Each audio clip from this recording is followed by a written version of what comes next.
is presented by Highmark, the official health plan of the Pirates. Because life, Highmark Blue Cross Blue Shield. By Amazon, spend less on your kids for back to school.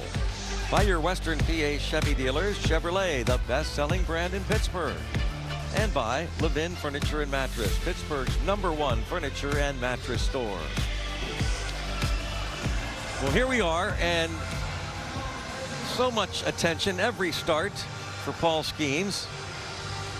He's in the spotlight all the time. This is 81st Major League start, but maybe a little more so today than in a long, long time.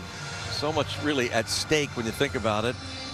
After the Pirates deciding to give him all this rest, we'll see how he does against this Tigers lineup. Colt Keith is the designated hitter. Gleyber Torres at second base, then Kevin McGonigal, Dylan Dingler, 82 RBIs this season, second most in the American League. Brett Callahan hit his first big league home run yesterday. Then it's Zach McKinstry and Spencer Torkelson, Max Clark in center. Hao Yu Lee is the third baseman. Car shield numbers for Paul. 26 start.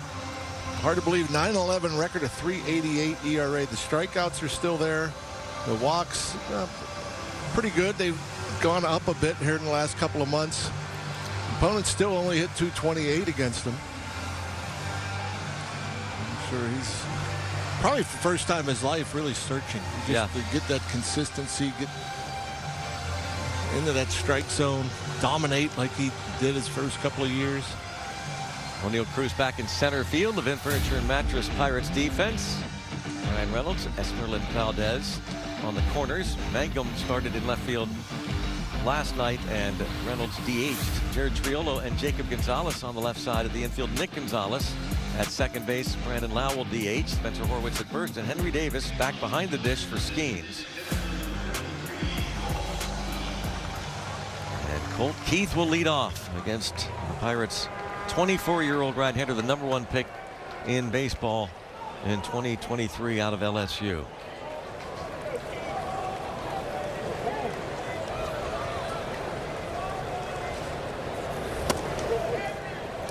First pitch is 96.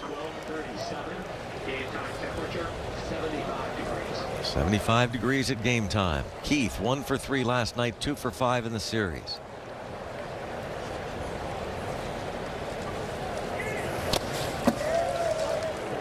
Set up to 97. 1 ball, 1 strike. Attention on every pitch. Velocity. The movement. I think the location is the big one too. Location, of course. I've always felt that Paul, with all his pitches, and you know, we've seen him throw as many as 6 different pitches, and he's always felt that he could control all those pitches and throw them where he wanted to in any count. And I think that's kind of been part of it here the last couple of months. He's always been comfortable throwing 2-0 breaking balls, you know, whatever he wanted to throw, and he feels like he could throw them wherever he wants to. And I don't think that's been the case here of late. When you think about the first couple months of the season, he walked 12 in his first 12 starts. Jeez. You know, and now he has 9 in his last 3. Wow. That's the big head scratcher for me. Yeah, that is.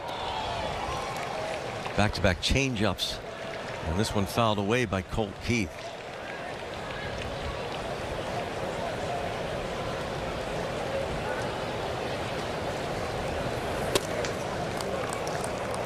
Fastball missing, and it's 3-2.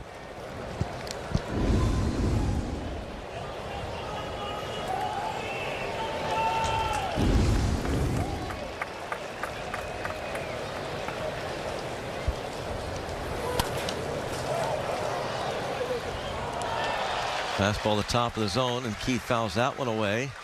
Keith 2 for 5 in the series. He's been hot last 7 games, hitting .357. This is a 4th career start for Skeens versus Detroit.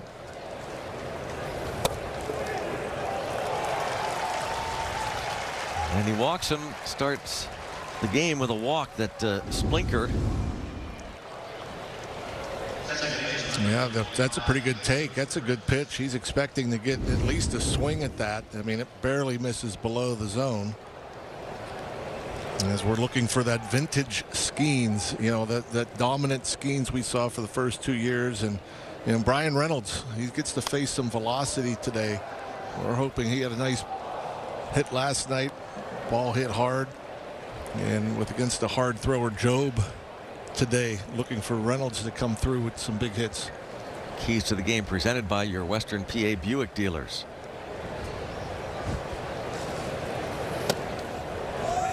Takes. Did he go? No. Over there at first base, Austin Jones, Levin Furniture and Mattress strike zone. Gleyber Torres 2 for 8 in the series. He's also been one of the hotter hitters over the past week for Detroit. 379 batting average this past week for Torres. 2-1. The Skeens had his bullpen the other day, and at least from our vantage point, didn't look like he changed things up at all. Same routine.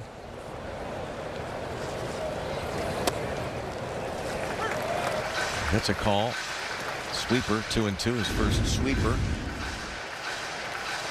The majority of pitches we're seeing from Paul Skeens early on in this game, pretty much up and on that arm side, into righties, away to the lefty. You know, we do see him go up with the fastball, but typically with the breaking ball, of course, the splinker, wanting to get it down in the zone.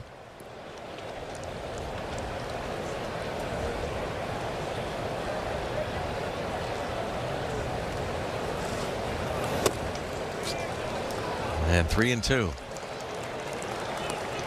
And, you know, I don't know a whole bunch about pitching, but I think about, you know, with a pitcher and being able to land that ball down and away to a righty. You got to get extension. You got to get that hand out front. Well, back-to-back leadoff walks. 98, but he's walked the first 2. Time for our Penn West University stat of the day. Major League leaders in chase percentage. How about Kevin McGonigal, the rookie, who turned 22 yesterday? Just 19%. Taylor Ward of the Mariners, Trent Grisham of the Yankees, the top 2, and then McGonigal. Esmeralda Valdez, just over 20%, is 14th if you would lower the minimum to 200 plate appearances. So early trouble for Skeens, back-to-back walks and a bouncing ball to first. Horwitz would throw to second for 1, and on to first, drops the ball.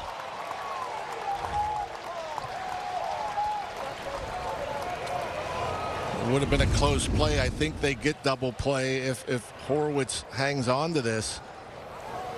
And that would have been huge for Paul Skeens. After walking the first 2 to get 2 with 1 pitch. Very close. 3-6 put out Keith to third. And now first and third for Dylan Dingler. One of the top American League producers, baseball. 82 ribbies. This is the big situation, and I guess you could sit there and talk about location. You could talk about walks. You could talk about velocity all you want. You know, for me, Paul Skeens, the difference between this year and his first 2 years is these situations. Yep. A huge difference. Yeah, there's no question that this is where he would just absolutely step up. And there's 98, by the way. 98 up and away. You know, he'd love to get the strikeout here. Got pitches to waste.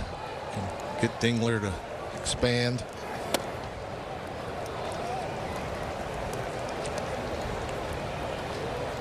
But there may have been no one better in getting out of these situations with runners in scoring position than Paul Skeens. I mean, he was absolutely dominant. This year, the numbers have reversed on him. Fouled away, and we take a look at our Old Spice Fresh stats. What opponents hit against Paul Skeens pitches when he has runners in scoring position and when there are not runners in scoring position. It is incredible. It really is. 330 with runners in scoring position, and the numbers have just almost doubled. You know, when you look at with runners on second and or third, and when you go back to 24, opponents hit 180 with runners in scoring position, a 505 OPS. 2025, 181. This year, 330 with a 852 OPS. And that's why his earned run average is almost double. Well, that's the stuff he did his first 2 years, right there, what John's just talking about. Find a way, and he strikes out Dingler. Oh, look at that. Oh, right on right. I guess that's the splinter. I thought maybe a changeup. That is the changeup. Little tail at the end, just running off the inside corner. Here is Brett Callahan playing in his 4th major league game.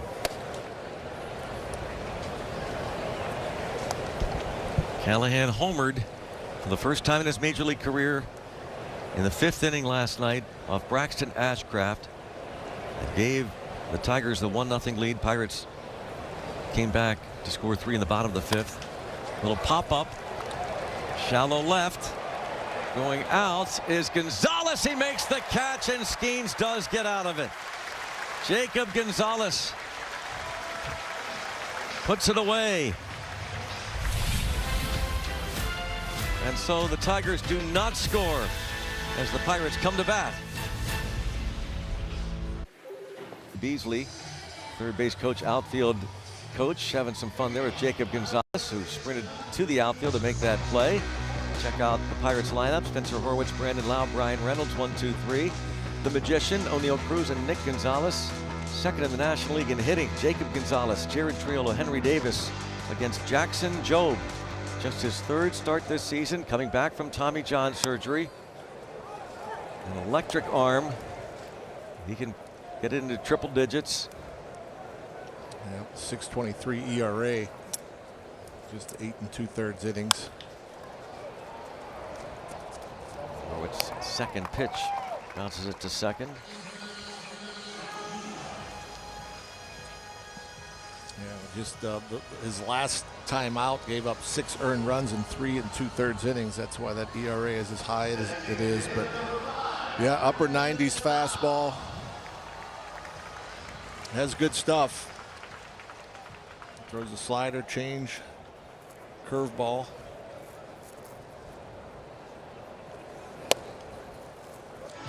Pitch, breaking pitch to Lau, who was 0 for 4 last night, ending his 6-game hitting streak.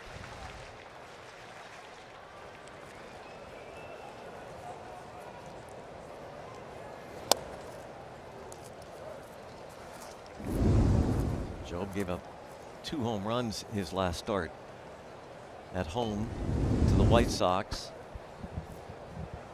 Yeah, the White Sox were all over his fastball.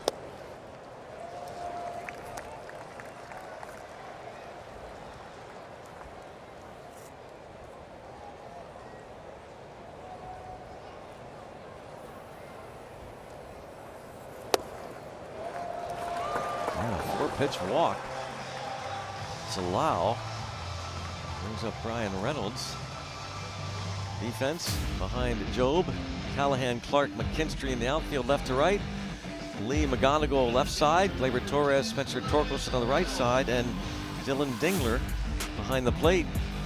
Dingler not only can hit, but won a Gold Glove last year, an All-Star for the first time this season.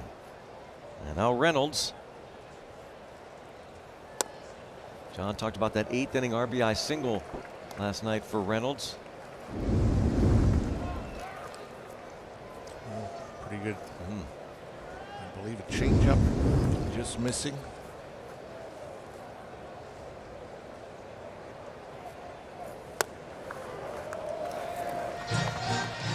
Umpiring crew, it's Chris Conroy, the crew chief behind the plate. Austin Jones, Ben May, John Tumpain on the bases. There's John Tumpain over at third, and over at first base, Austin Jones.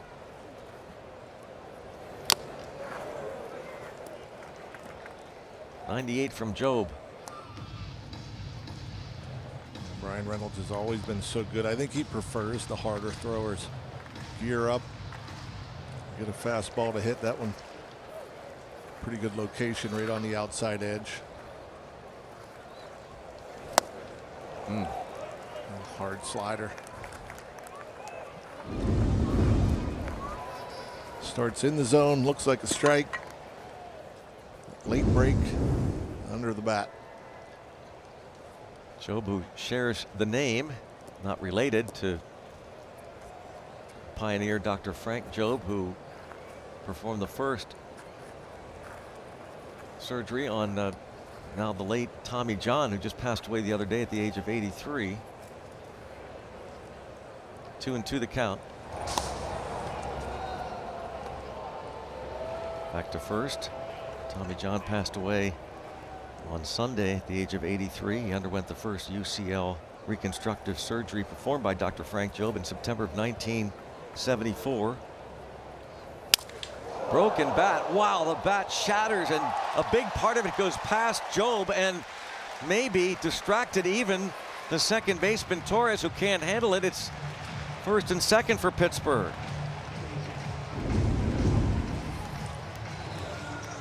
Fastball up and in, and boy, that shatters. And yeah, it's hard to tell, you know, if that somehow. I just think it was the spin. I don't think it had anything to do with the barrel of the bat. You know, I think there was just some weird spin, and once it hit, it took a hard kick to the right on Gleyber Torres. Well, you don't see that very often. No. Now Esmeralda Valdez goes as a hit for Reynolds, first and second with one out. Xfinity batting stats, reliable Wi-Fi at one price. Valdez 0 for 3 with that walk drawn last night, leading off the bottom of the fifth inning against Cater Montero, who's pitching perfect baseball through 4.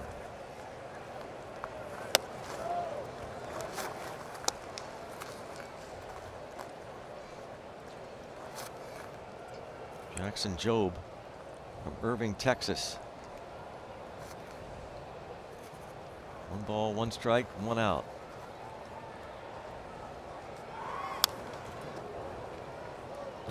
.99. Now 1 ball, 2 strikes on Valdez. 0 for 8 in this series. Job turned 24 on July the 30th.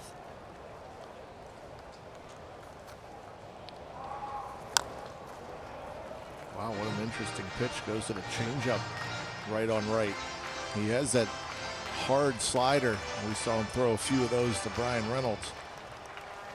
And as a right-handed batter, that slider running away from you, and you're up there trying to catch up to 99. That would be a hard one to lay off.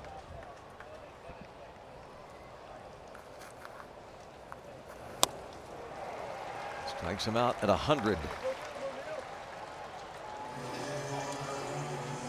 2 outs. Didn't bother with the slider, just turned it up a notch. Good hard 4-seamer. And now it's Job versus Cruz.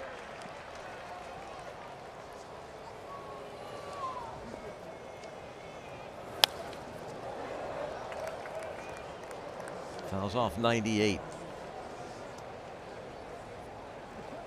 15th home run in that game yesterday. Back in the lineup for the first time since early June. 2 broken fingers of that left hand had him out. And the other way, and a base hit for Cruz. 1-0 Pirates. Welcome back.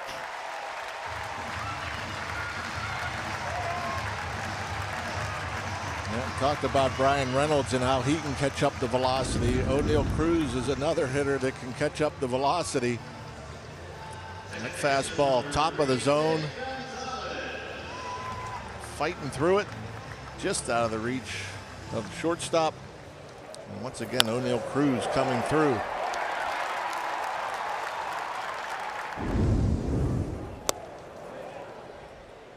Nick Gonzalez.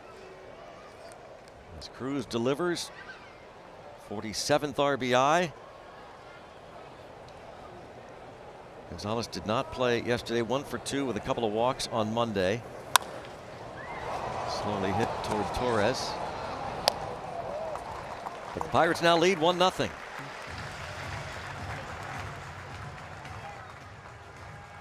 Club One rewards. Great is a great way to describe what Braxton Ashcraft has done, in particular his last 2 starts. Going the distance against the Marlins, and then phenomenal last night. 8 innings, 1 run, no walks, just 4 strikeouts, 80 pitches, 61 of them for strikes. He goes to 13-5, and he is going to join us. He's going to put on a headset in the bottom half of this inning, and we'll talk to Braxton Ashcraft.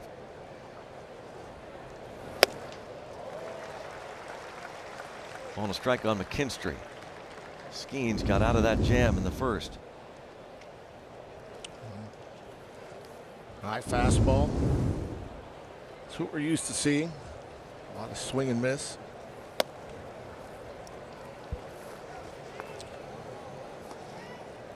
If I remember correctly, I think he just had 1 swing and miss against his fastball in the last start against Miami. Which is hard to believe. I was just going to say, hard to believe. Sweeper misses. He walked the first 2 batters of this game for the first time in his career. And got the ground ball strikeout pop-up. McKinstry 0 for 3 last night, 3 for 4, and on base 4 times Monday, and another walk.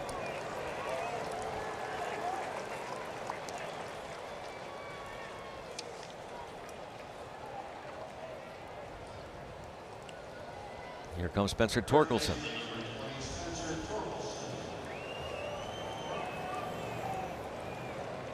Torkelson 0 for 3 with a couple of strikeouts last night. Pinch hit on Monday and struck out. Batting just 190 over his last 7 ball games, and takes ball 1. Skeen starts him off with a sweeper. You know, a lot of these misses are on that arb side, in the righties.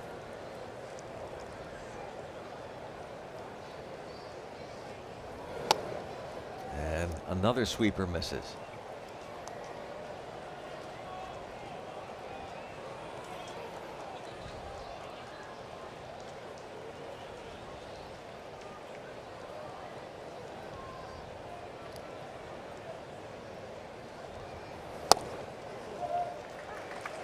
Down the middle to Torkelson.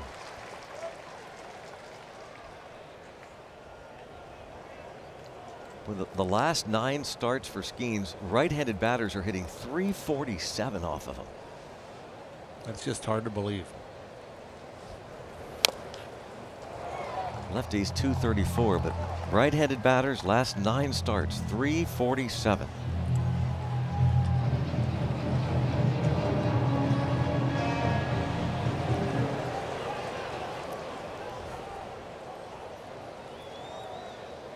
Can he get a ground ball here, maybe? It'll pop up.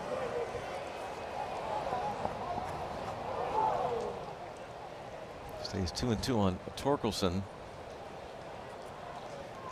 Number 1 pick overall 6 years ago out of Arizona State. So at the plate, you've got the number 1 pick overall in 2020.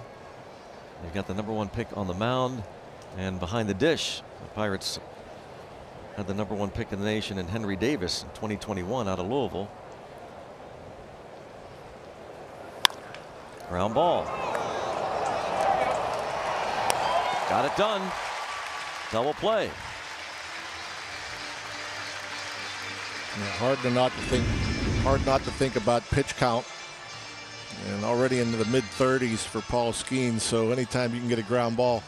Interesting that, you know, to see Torkelson get on top of a high fastball like that. You know, typically you think, you know, hitter's going to swing under it, pop it up.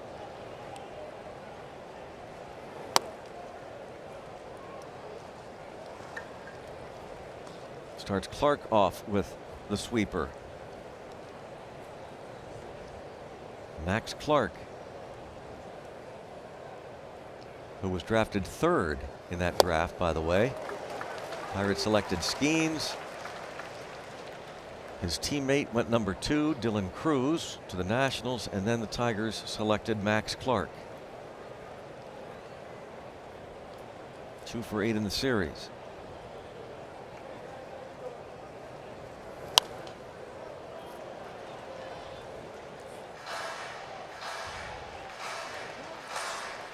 Clark, a high schooler out of the Nashville, Tennessee area. He's just 21, facing the 24-year-old Paul Skeens with a count of 1-2.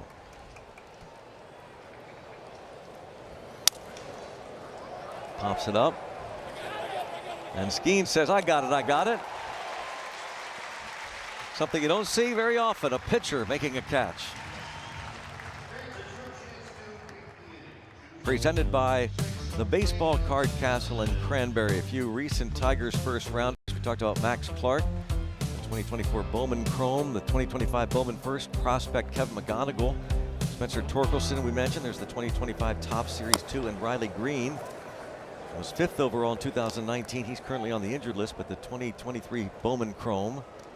There's Max Clark, center fielder.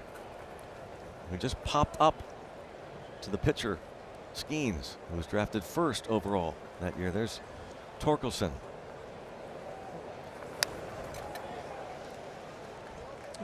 It's amazing to me, like how quickly guys get to the big leagues anymore. I mean, they waste no time. All these guys just fly through the minor leagues and then have great success once they get here. It's amazing. Gonzalez, Jacob Gonzalez bounces it weakly to Spencer Torkelson for the first out. And Jackson Jobe was again drafted in the first round, 3rd overall in 2021 out of an Oklahoma high school. And he got to the big leagues. Well, if you think about it, high school 2021, and he makes his debut near the end of the 2024 season, to John's point. That's pretty quick. It's amazing. Also amazing, John, he decided not to play golf professionally. His dad, Brant Jobe, longtime PGA player, currently on the Seniors Tour. Never won a major. Did win several tours in Japan. Finished tied for 14th in the Masters in 1999. Still 0-2 on Jared Triolo. Brant Jobe, I think Matthew, our stage manager, said his best finish was 30th, I believe, which pretty darn good. Yeah. Well, I think if you're throwing 100, your chances are probably better making it in the big leagues than the PGA Tour. Yeah. That might be the toughest sport to make it professionally. There just aren't that many golfers. Yeah, what you have to go through too on your own. Yep.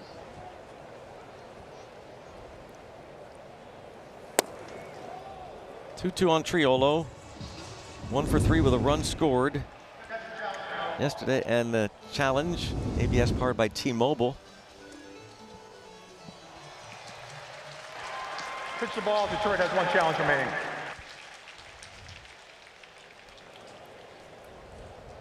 Dylan Dingler was wrong. Chris Conroy, the home plate umpire, was right.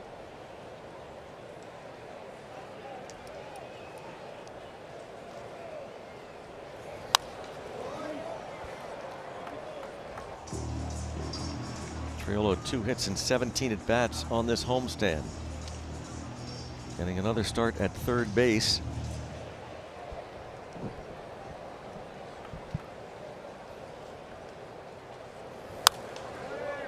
Fouls off another. A guy with this kind of arm throwing 99, 100 miles per hour with that hard slider in the low 90s. You know, against righties, I wouldn't see why you'd need to throw anything more than those 2 pitches.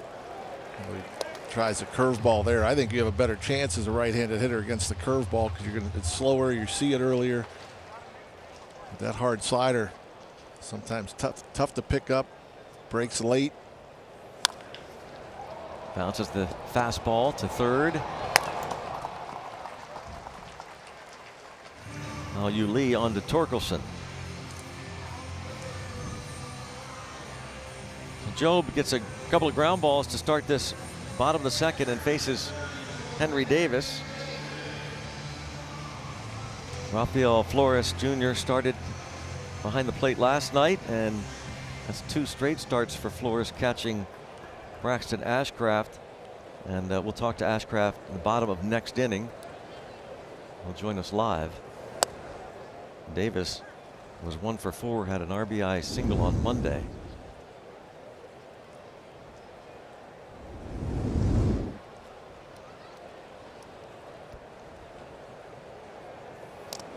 Ouch. And it looked like the back elbow. That's his throwing arm.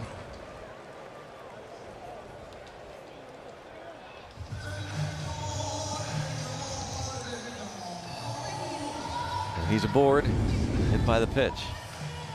He starts at the hands forward and still the throwing arm, but not the elbow, but up near the wrist. Davis got hit a bunch in the minor leagues. You got to wonder how is that going to feel when he's throwing next inning.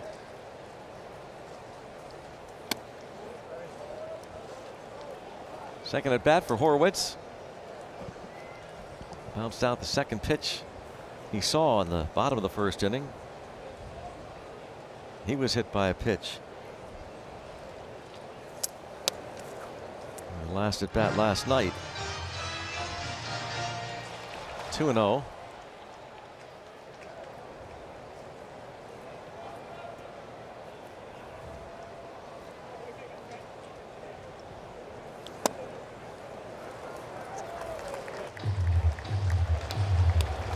Job walked Lau on 4 pitches following the Horwitz ground ball in the first.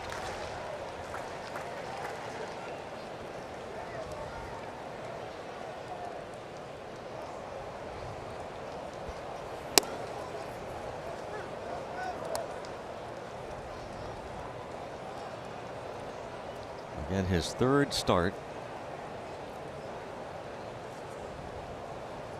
Went on the IL the end of May last year.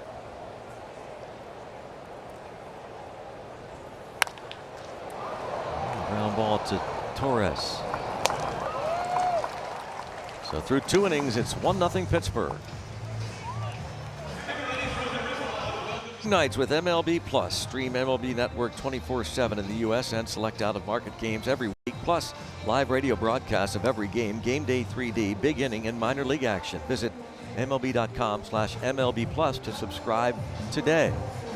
75 degrees at game time. Final game of this 6-game homestand and the last of just 9 home games this month. It's on the road after this one. Longest road trip of the year. Pirates return to PNC Park for their 2nd to last homestand of the regular season, starting on Tuesday, September 1st against the Giants. 3 with San Francisco, 3 with the Angels. Paul Skeens facing Hao-Yu Lee, number 9 man in the order.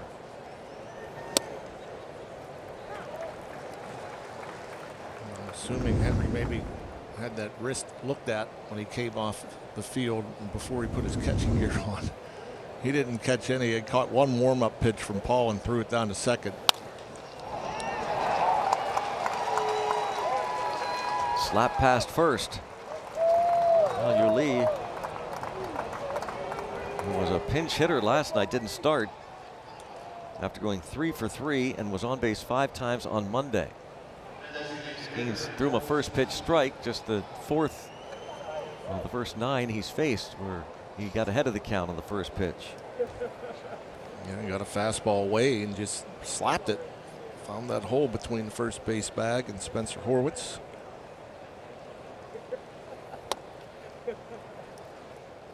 Starts Keith off with that splitter.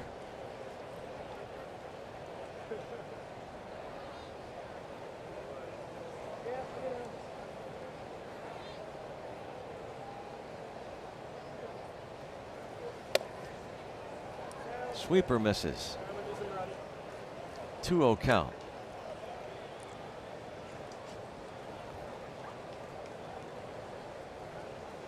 Walked Keith to start the game. Yeah, that sweeper, seen not a bunch, but when he has thrown it, they all seem to have been up and kind of into the righty, away to the lefty. Really hasn't finished many of those pitches.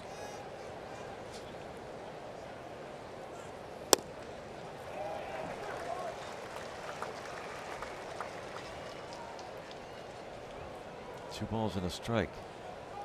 Pirates elected to give Skeens a couple extra days rest. He was slated to start on Sunday, and that misses. 3-1.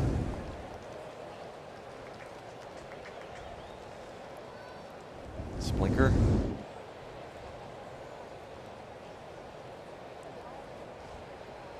Four 3-ball count already. And slaps it into left, that fastball. And heading to third. Racing to third, Hao-Yu Lee.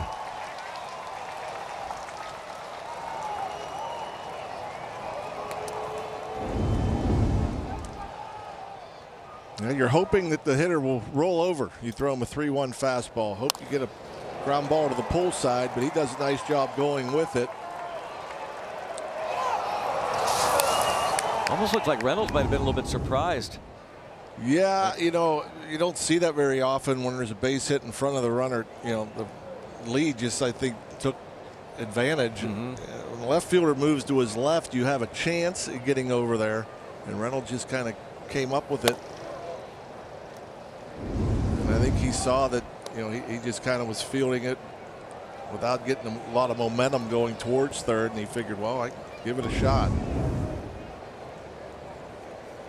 The infield at double play depth. Gleyber Torres.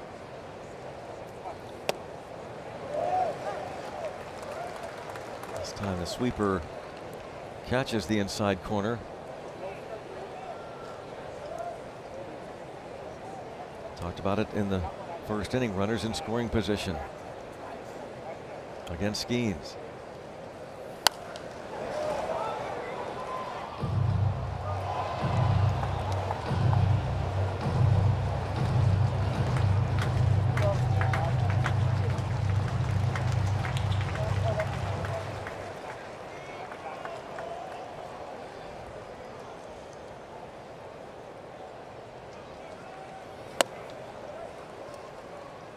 Not close to that one. 2-2.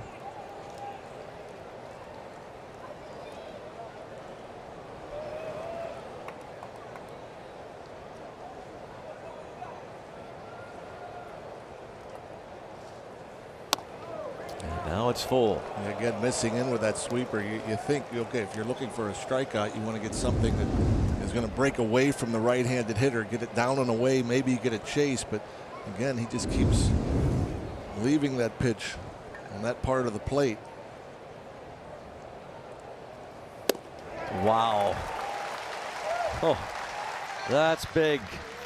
Strikes him out on the 3-2 pitch. Yeah, he gets a chase, comes right at him, pitches up.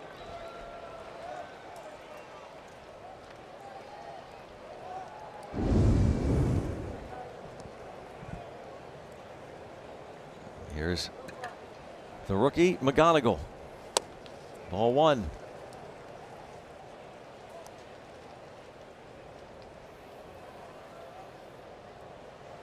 McGonigal, the 22-year-old from the Philadelphia area who homered off Majinski on Monday.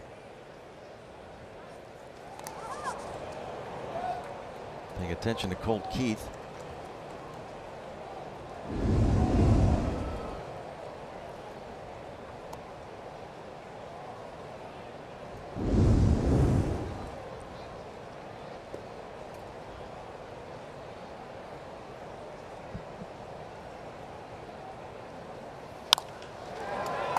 left. Reynolds with that runner tagging, heading to the plate, scoring.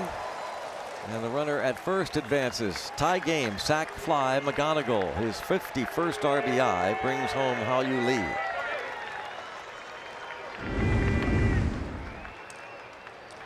More likely to hit the ball in the air if you're going the other way, and that looked like the approach for McGonigal. Lee with good speed. Perfect throw, I don't think, gets him.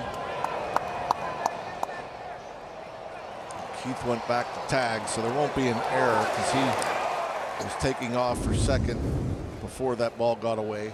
Pirates, by the way, appealed just now. Triolo stepping on the bag, but Hao-Yu Lee did not leave early. And now Dylan Dingler. It's this hard to left and diving catch, Reynolds. Ball was smoked off the bat of Dingler, but Reynolds is there. Head to the bottom of the third. We'll talk to Braxton Ashcraft. It's 1-1.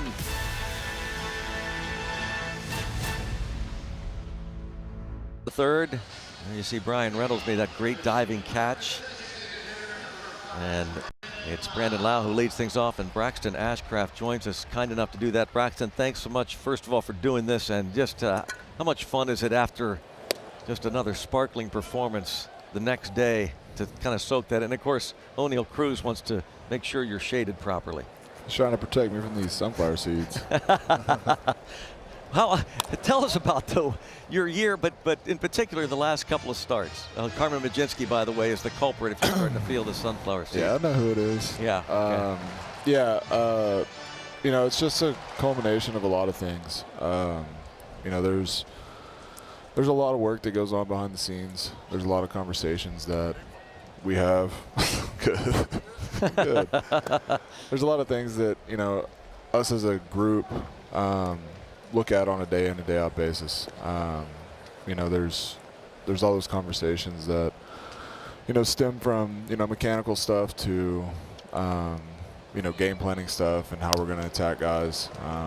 Just mentality, just process from a day-to-day perspective, and then also just in-game pitch-to-pitch stuff. And I think through the course of a season, it's kind of easy to get lackadaisical with that kind of stuff, just in your own mind. Like, it's easy to have the conversations, but it's harder to live it. And you know, just realigning and refocusing, and just getting back to where, you know, we need to be. Ground ball to first base. What I'm curious about, first of all, do you believe in wasting pitches? and secondly, you know, so many pitchers, you know, try to hit this corner or hit this. I mean, when you're throwing, you fill the zone up so much. Doesn't matter, count, head in the count, behind the count. You're throwing the ball in the strike zone. I mean, do you look at a half of a plate? You look up, down, or are you just looking to just pound the zone with everything you got? Yeah, most of what I'm doing is just trying to force swing decisions. Like, obviously, like 2 strikes, advantage counts. Like, I'm trying to make better pitches, strike to ball. And then even counts, you know, get swing and miss or just miss barrels in zone. And, you know, there's a lot of ways you can look at that, right? Like, you can look at being in zone, throwing strikes just as it is. Or you can be competitive and convicted in the zone, and like I'm trying to do, and just force swing decisions, and then that elicits chase. And you know, at times you're gonna have a lot of balls get put in play and not much swing and miss, like I had the last 2 starts. But then other times, you know, you get some swing and miss and rack up some punch outs. But the objective there is just to force guys' hand, to swing the bat, get ahead, stay ahead, and put guys away early so you can go deep in the game. Do you think at times you throw too many strikes? I think at times, yes. You know, there's a, like, that thought process of like pre-2-strike pitches and 2-strike pitches. Like for me, it's, you know, be competitive in the zone. Middle misses are not as dangerous pre-2 strikes, and then once you get the 2 strikes, those middle misses start to hurt a little bit more. So Yeah, I mean, I think I could benefit from getting out of the zone. There we go. Go ball. Go ball. Call it. Yeah, I think that those middle pitches they've hurt a little bit over the year. So just trying to get into better spots with 2 strikes. They don't have to be in the dirt, but just more addressable balls, I guess.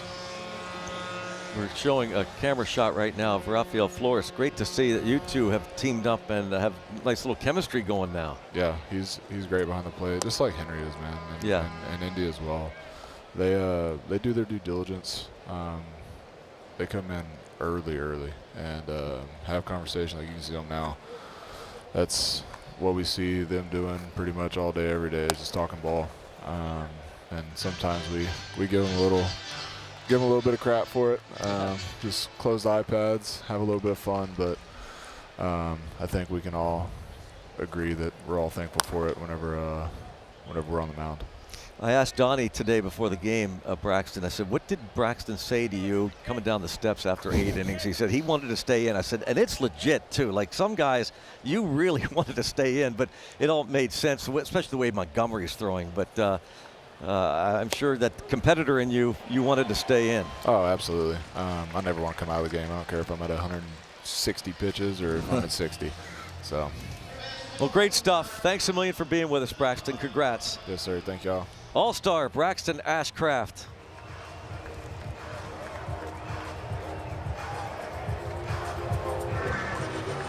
One score. Skeens faces Brett Callahan. Got him to pop up. And a fly ball to left. Reynolds. Good to see one pitch outs. For sure. Braxton Ashcraft, I'm sure, is nodding. He's back behind the bench now, but we appreciate Braxton Ashcraft being with us, and what a joy to watch and talk to him. John, he's so thoughtful with his answers. Yes, he is. I mean, I was hoping we'd have like a half an hour inning, because there's things that just like to hear his thoughts on how he attacks. Yep. And the reason I asked is he throw too many strikes.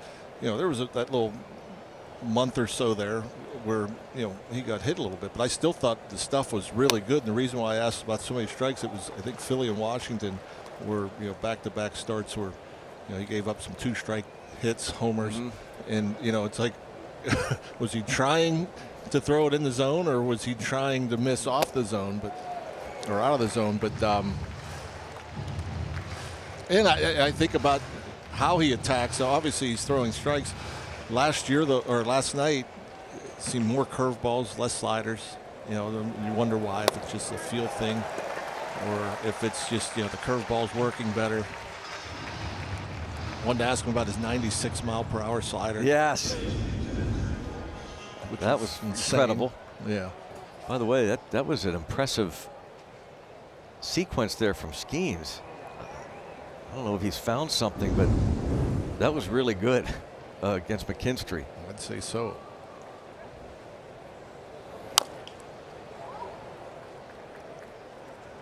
Do you think, John, you've talked to enough pitchers over the years, I've heard you say that hitters can be in slumps and then something clicks, one at bat, one swing, and all of a sudden, for reasons that you can't explain, you're in the groove, the zone, and could that happen to a pitcher? I would assume so. And as you say that sweeper right there, that's the first one he's gotten down and on the outer half of the plate, which means he's gotten more extension. And hitting so much is timing. And I thought about this the first couple of innings with, Paul missing in with the sweeper, up and in with the fastball.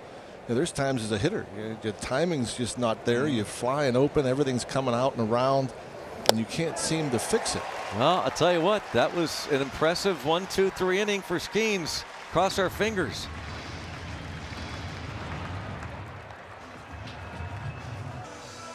Pirates have O'Neill Cruz coming to the plate. And while we have a moment, we'd like to recognize a member of our crew who's working his last game for us here at Sportsnet Pittsburgh. Matt Atkins, one of our video operators, making all of our cameras look as good as they do. Matt's going to be moving with his family down to North Carolina. We wish him and his family's success down the road. Matt Atkins, thanks for all your great work. As Cruz, who singled in the Pirates run in the first inning, fouls this one out of play against Jackson Jobe. Also get well wish to Ron Kendall, avid Pirates fan and just a true lover of the game of baseball. Wish you well, Ron. Likewise, Heidi Nahr, roller to second. 1 out.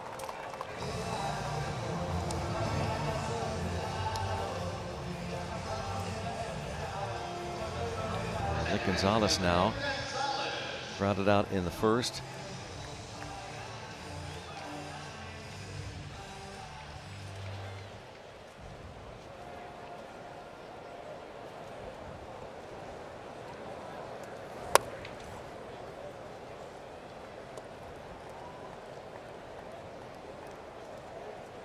Gonzalez coming in as one of the top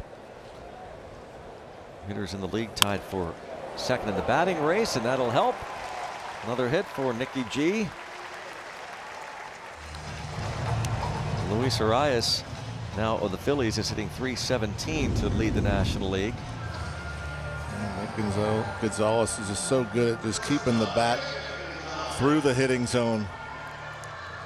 Talking about with Paul on the mound about a hitter flying off the ball, and you feel like when that shoulder flies open, the bat comes around, you hit a lot of pull side ground balls. Nick Gonzalez does such a good job of just keeping that bat head through the hitting zone a long time. Now hitting .309 on the year. Here's Jacob Gonzalez.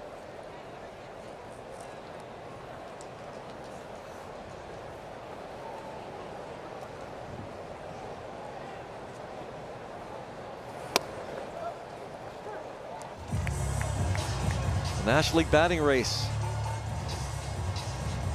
Gonzalez and creeping in on Luis Arias, trying to win a batting title. Last Pirate to do that, Freddie Sanchez.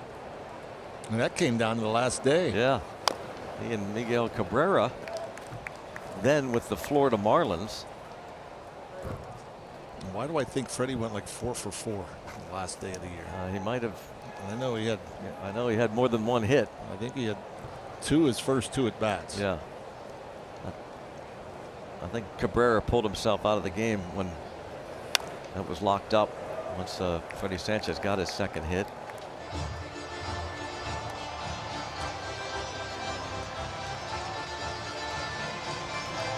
In 2006.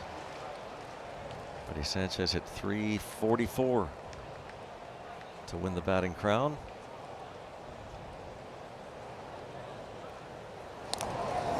Quick move there from Jackson Jobe.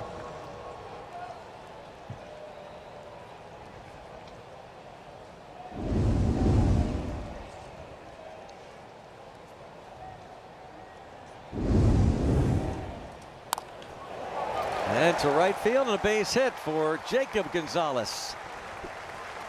First and second with 1 out.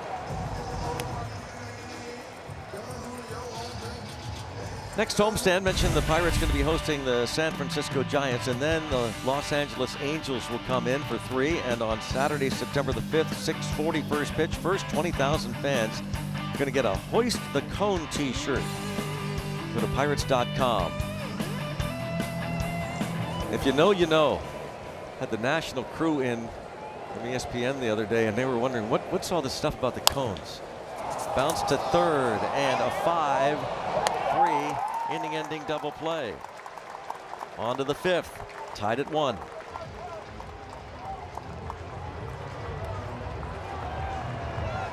For Penn West University, educating you. That 4th inning, 1-2-3 for Skeens, just 9 pitches.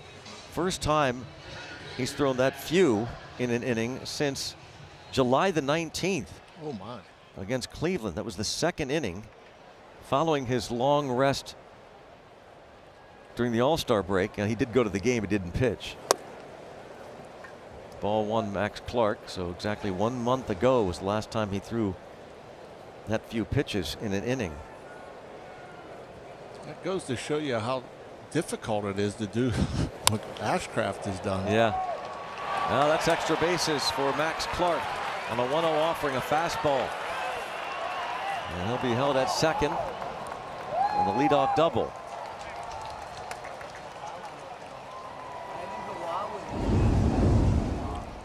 That's a fastball, and you see Skeens now he's getting that extension now, getting that ball to the other side of the plate and down.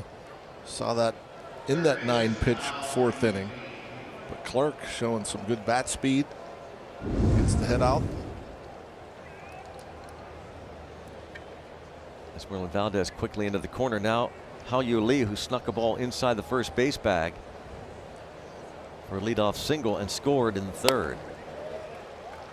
See how they try to attack him now.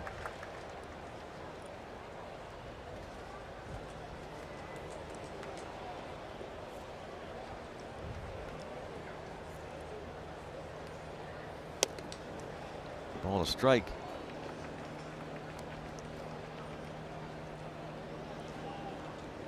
Leadoff double for Max Clark, his 3rd hit of the series.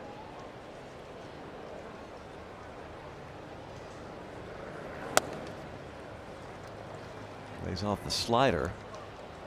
Looks like that Pirate bullpen is getting a phone call. Skeens approaching, well, this will be his 70th pitch.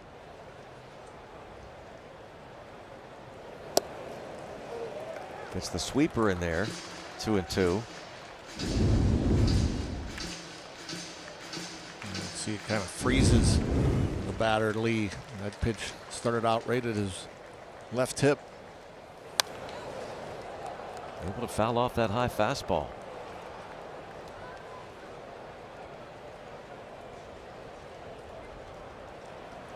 It's going to be Gregory Soto once he starts to loosen. Probably looking at McGonigal. You have to figure, because Keith is on deck in terms of lefty batters. Still 2-2 as Lee fouls off the sweeper. Obviously, Skeens would like to give the Pirates at least 5, but that pitch count got up. First couple innings.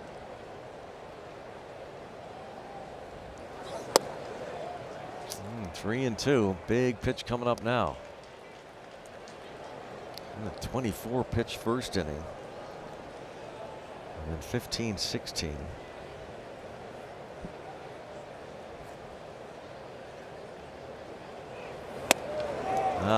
Walked him. First and second.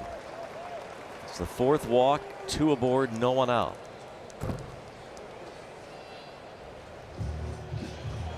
And Henry Davis goes out.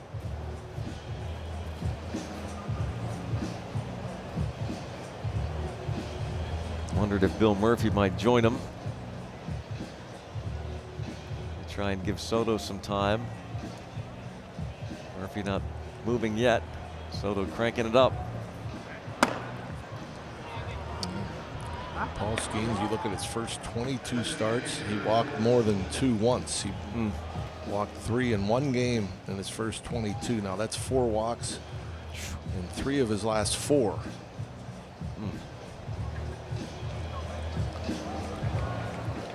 And we talked about the numbers with runners in scoring position. Skeens has done a good job with that so far today.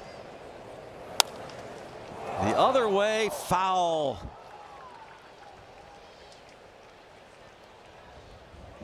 Thankfully. And just a little slap on that pitch down and away. Almost looked like a 2-strike swing. He was just up there trying to protect. I like that. After that first swing, yeah, go in there. Yeah.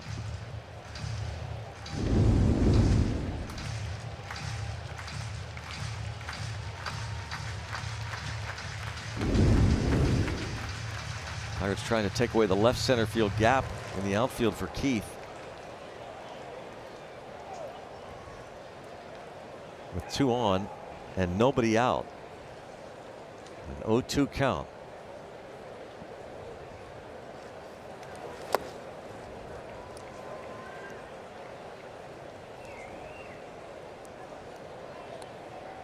Skeens allowing 3 hits, the 1 run in the 3rd inning. Leadoff hit by Hao-Yu Lee, and then Keith singled to left, putting runners at 1st and 3rd. Lee came in on a sac fly from McGonigal. And a big strikeout for Skeens, number 5.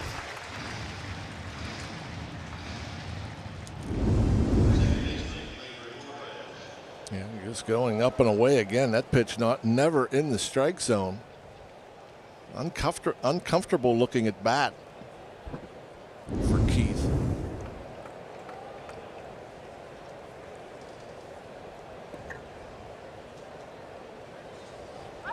Pickoff try.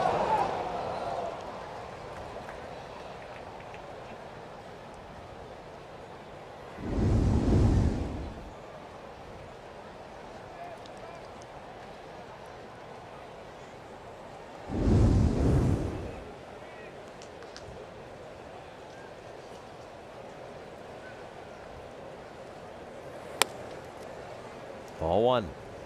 98 from Skeens. Torres has walked and struck out. He struck out Torres on a 3-2 offering in the 3rd.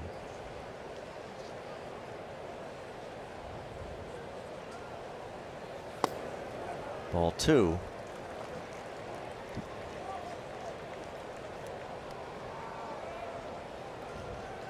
Quite possibly his last batter of the game.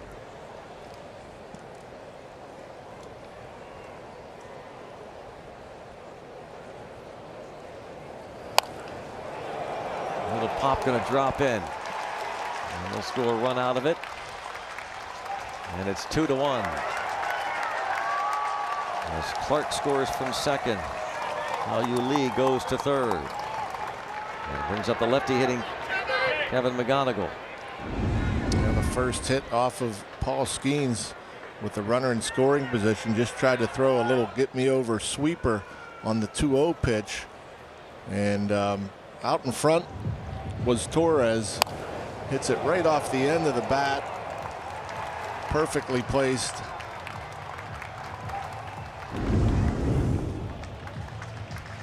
Skeens will not get through the 5th. Soto coming in. Pirates trailing 2-1 in the 5th inning.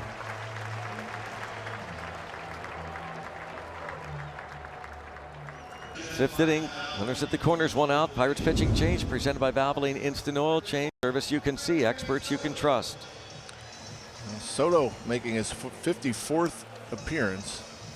Good strikeout numbers. We could use one of those right here with 1st and 3rd, 1 out. Opponents hit just 197 against them.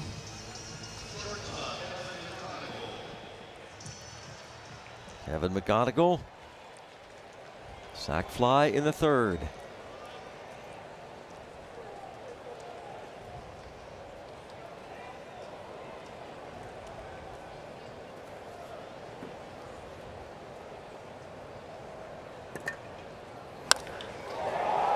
Hit hard to right center, and that is extra bases. Here comes a throw to the plate. And a nice relay. Yes, they get the trail runner. Torres is thrown out. Goes as an RBI double to make it 3-1. First pitch fastball at 96. Looked to be center cut. It was. Good swing from the lefty, McGonigal. Torres knew it was down. As Cruz throws this, that's another difference maker with O'Neill Cruz in center field. You know, might not look like he had a lot to do with it, but he got to it quickly, got it into Nick Gonzalez quickly, and Gonzalez with a quick exchange. Good strong throw to Henry.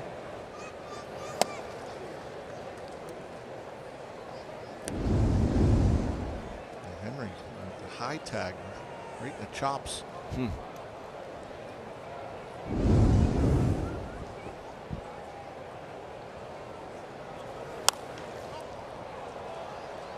Dingler fouls it out of play. So it's 3-1.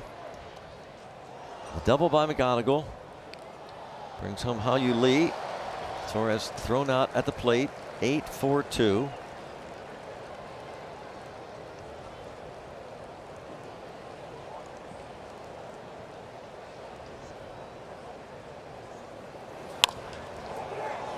Fly ball to center, and there is Cruz. Soto gives up a double. It gets Dingler to fly out. 3-1 Detroit. The goal.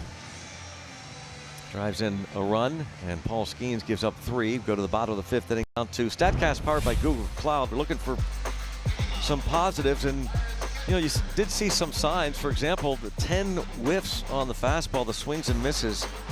6th time this season he's had so many.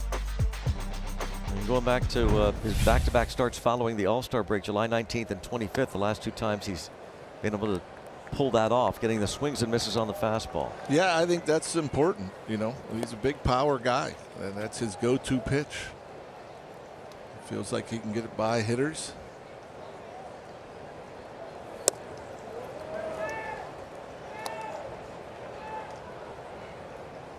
Now back to work against Jackson Jobe.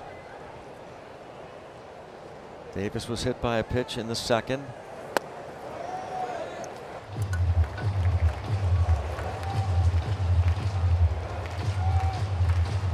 Tell Paul early on, especially the first few innings, trying to find that consistent release point.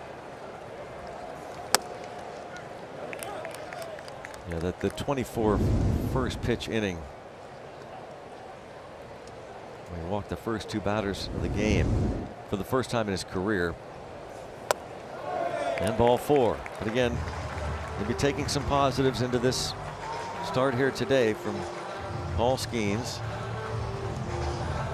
We'll see if the Pirates can't rally here against Jobe.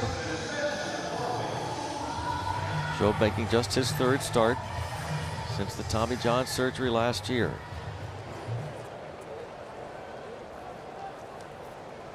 Horwitz has put the ball on the ground twice to the second baseman Torres.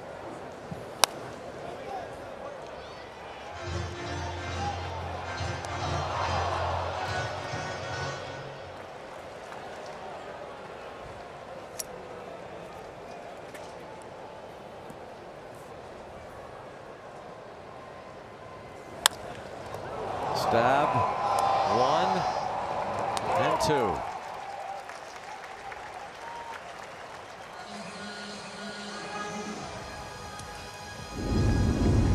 Spencer Horwitz, pitch out away from him, rolls it over.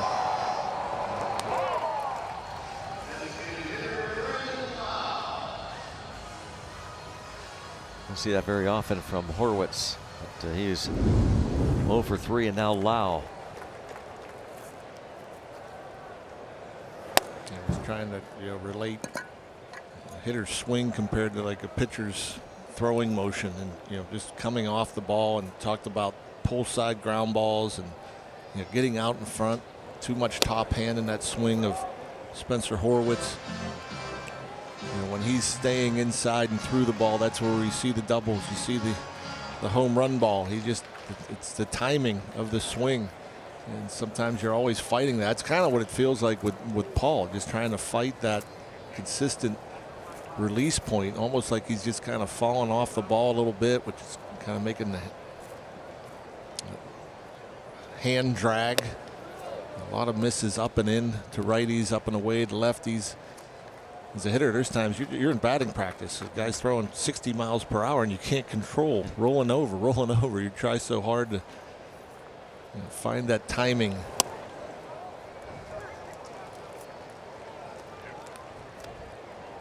You feel rotational as a hitter. You're just in and out of the zone, and it kind of felt like that, like just watching Skeens up until the 4th. The 4th, it looked so much more natural and easy, and he had no problem getting extended and getting the ball to the other side of the plate and down. Yeah, that might be something that they really take with them, Skeens and the staff, coaching staff, into his next start.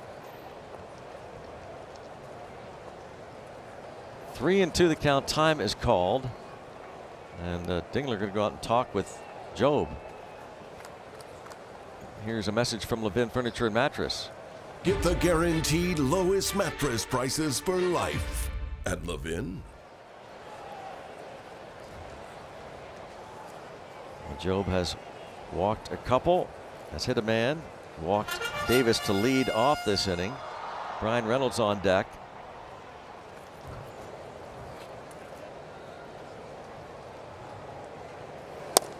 And there's another walk. And speaking of that, let's go down to Dan Potash. All right, Brownie, thank you. You know, Joe was trying to limit his walks this afternoon, and that was easier said than done for another Tigers pitcher on this date back in 1951. That's when Bob Kane faced 3'7" Eddie Goodell, who stepped into the batter's box as a pinch hitter for the old St. Louis Browns.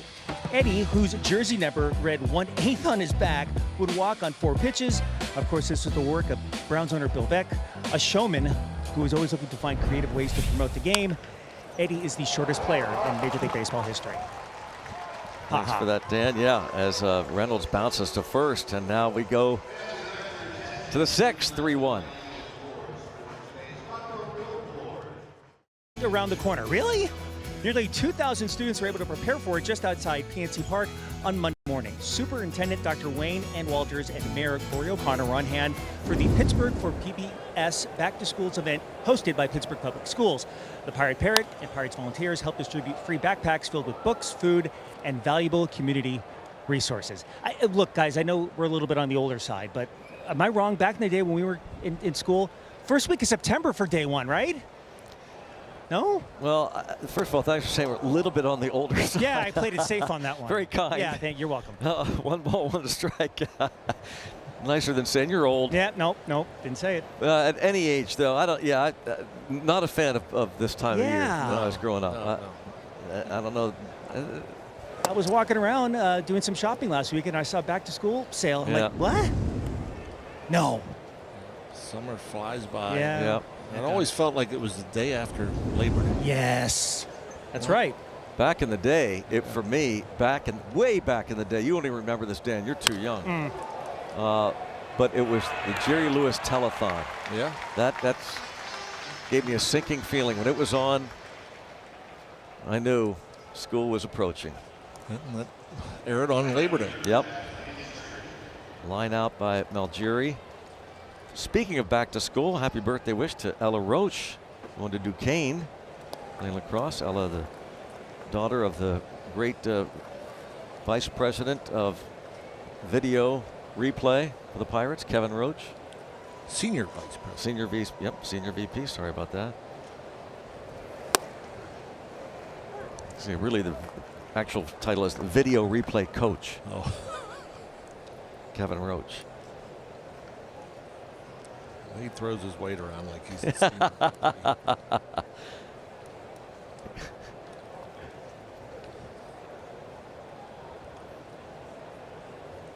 0-1 Zach McKinstry.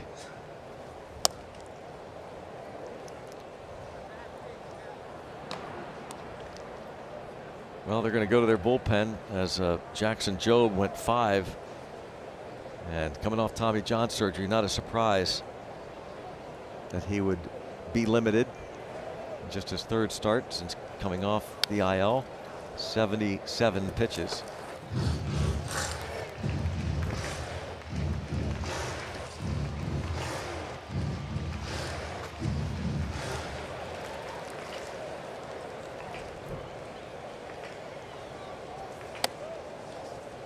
Two on McKinstry.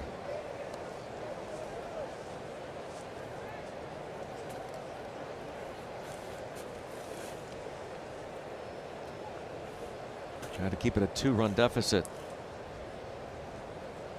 So the Tiger bullpen's been really good lately. That's a really good pitch to get McKinstry. The former Tiger, Gregory Soto.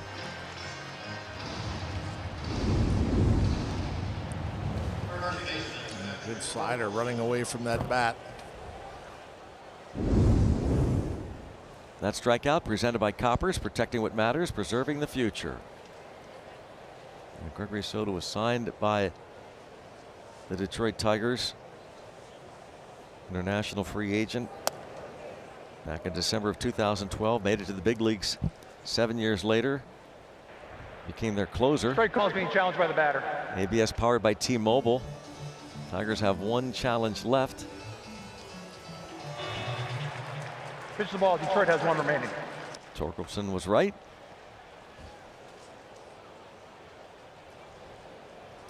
So it's 1-0 instead of 0-1.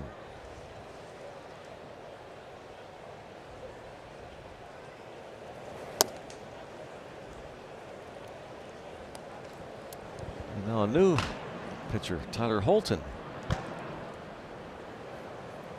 replaces Jacob Wagasback.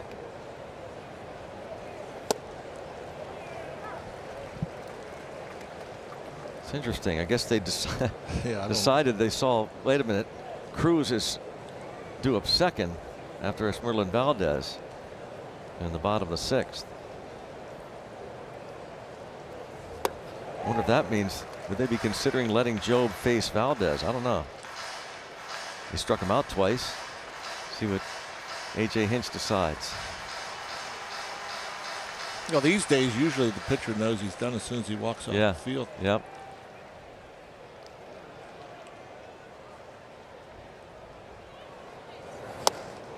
Full count.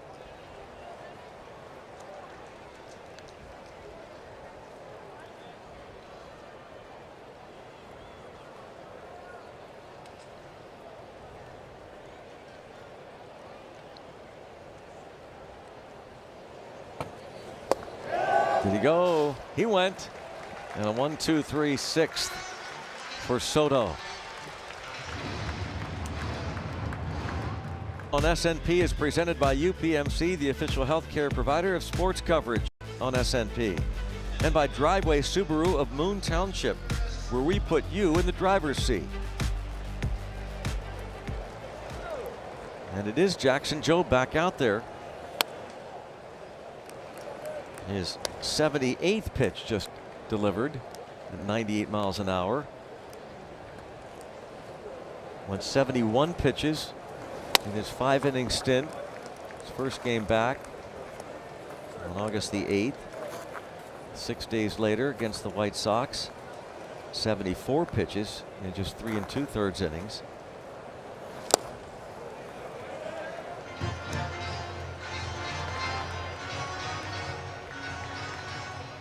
The lefty up is A.J. Hinch just going to let him face Valdez. He struck him out both times and then bring in the lefty to face Cruz. 3-1. You know this, if Valdez gets on, he will not face Cruz. Camilo Doval loosens in the Pirates pen.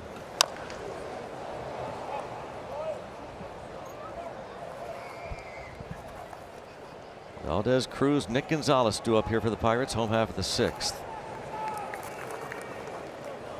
Jackson Jobe has walked 3.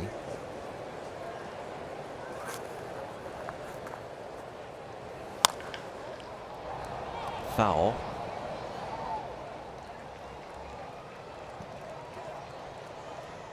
He's hit a batter.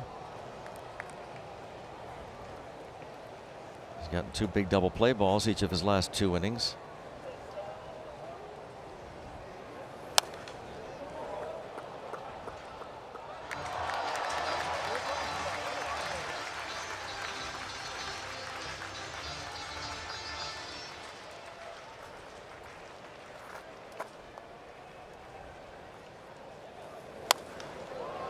Pulled foul.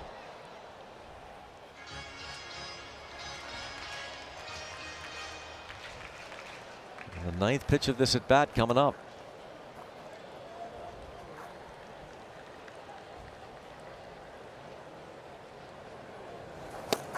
And he struck him out at 99, and that was Hinch's plan. Let him face Valdez, struck him out for a 3rd time, and they'll bring on the lefty. Just add a little on that velocity right down the middle.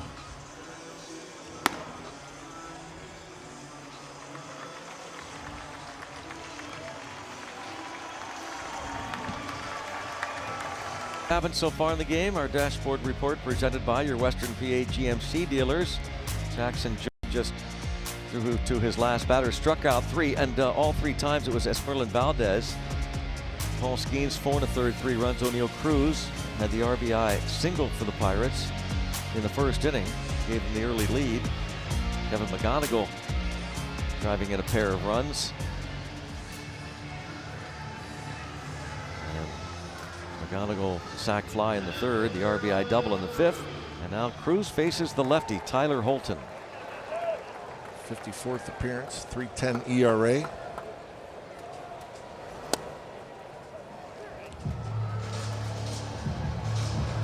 That's about it velocity-wise. He'll throw about 91 on average. A lot of sweepers for the lefties.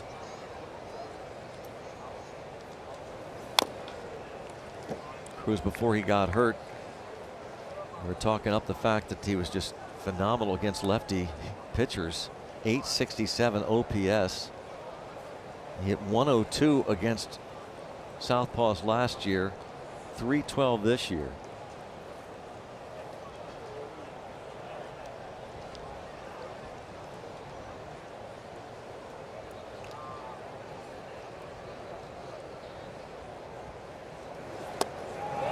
Couldn't hold his swing. Strikes out against Holton here, and now Nick Gonzalez. And there's the sweeper. Started at middle, just breaks so much. Ended up, you saw it out there in that slow-mo. Definitely Cruz offered, but left his hand, looked like it was middle of the plate, finished a foot and a half off. Ground ball left side, backhand play, long throw, and infield hit.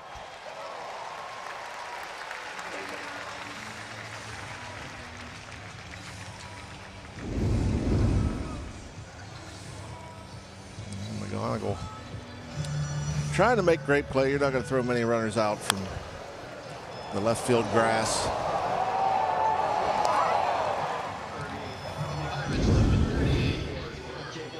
Nick York is going to pinch hit for the lefty batting Jacob Gonzalez.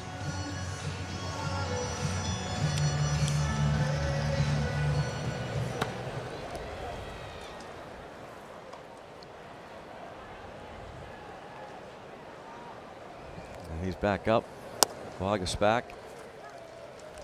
Nick York just returned to the big leagues.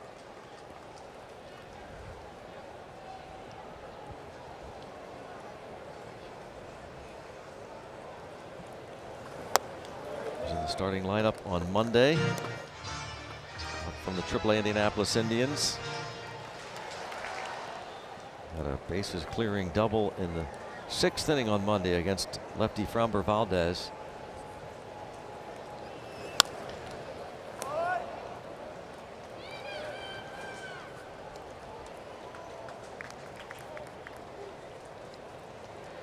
Back-to-back 3 RBI games. That was on Sunday. He had 3 ribbies against the Boston Red Sox.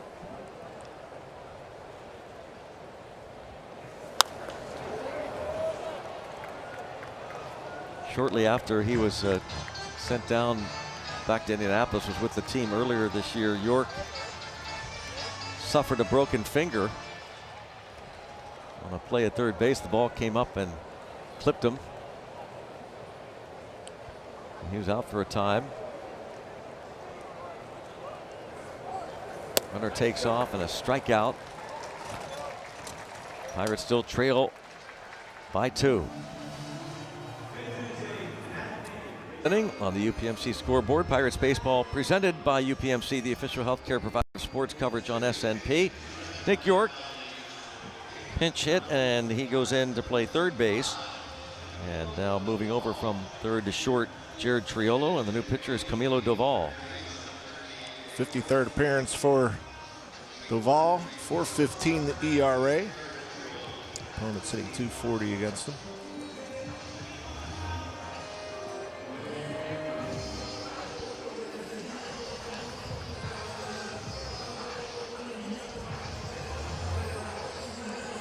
Max Clark, who doubled in the 5th, and in spring training, that breakout series, Pirates Tigers. How about Seth Hernandez against Max Clark? Like, what was that? 103. Yeah.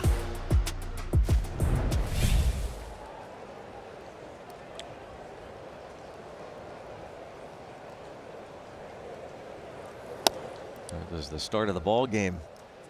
Hernandez versus Clark, firing that at 103.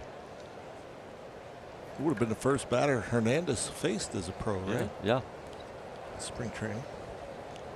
Hernandez out for the season, but had an impressive first year.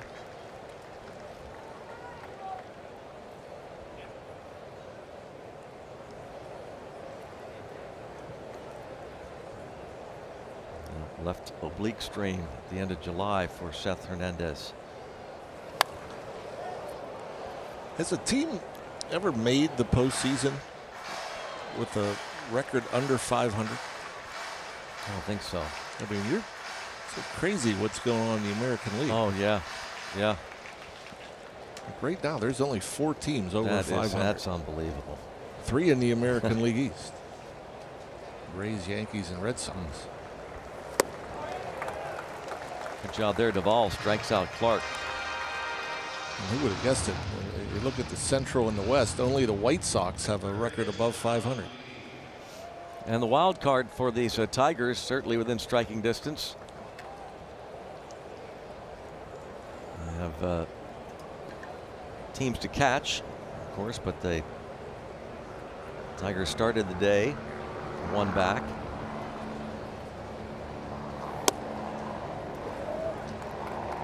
Hao-Yi Lee now at the plate. A.J. Hinch.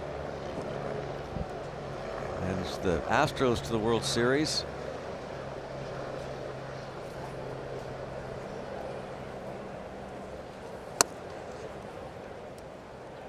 Hinch in his 6th year as skipper of the Tigers. 1 ball, 1 strike on Lee.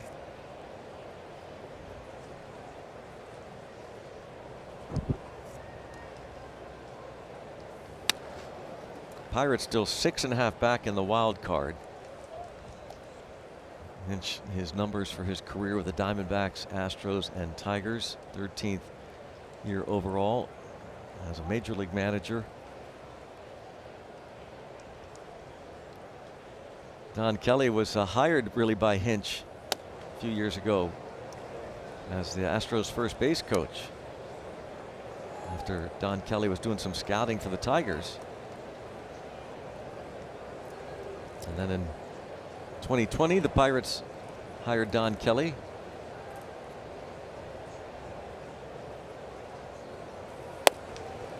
And a walk with 1 away. Brings up Colt Keith. And the Pirates 6.5 back of a wild card right now. Not out of it, but boy, do they have to get hot and stay hot. That's why this game feels so important.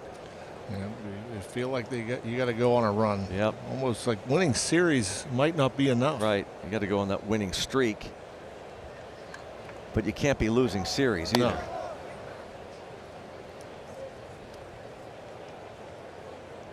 And they've got 3 more shots trying to keep it a 2-run deficit. This Tiger bullpen has been really good since the 3rd week of July, especially on the road. There's a strike on Colt Keith. 25-year-old from Zanesville, Ohio, but moved to Utah at a young age. 5th round pick in 2020, his 3rd year in the big leagues. Close pitch there, but it's 2-1. I don't think we'll see Duvall making any challenges again after what we saw the first game of the series. A really bad challenge when he was in the game in the top of the 9th inning on Monday. 2-2. Strike call's being challenged by the batter. And might be a good challenge here from Colt Keith. ABS powered by T-Mobile. Pitches the ball. Detroit has 1 remaining. Flips the count. Now 3-1.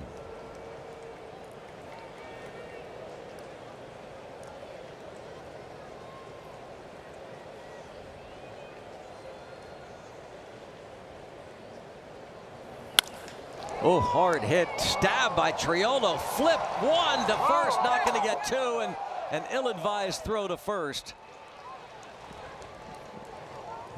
It'll be an error allowing the batter runner to go to second. Boy, that is a heck of a play by Triolo. This ball hit really hard. You see he's playing up the middle.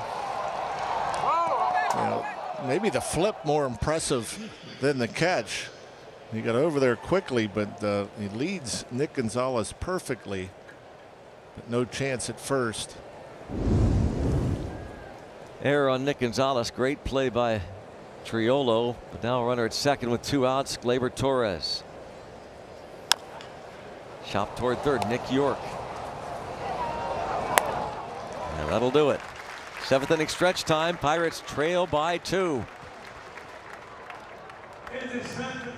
We're on the go with SNP 360. Just go to getsnp360.com or scan the QR code. Log in with your provider and get direct access to live games, plus all of the Pittsburgh sports content you love. Now on a couple here, going to the bottom of the 7th inning. Trying to figure out how to come back here against this bullpen. Jacob Waguespack.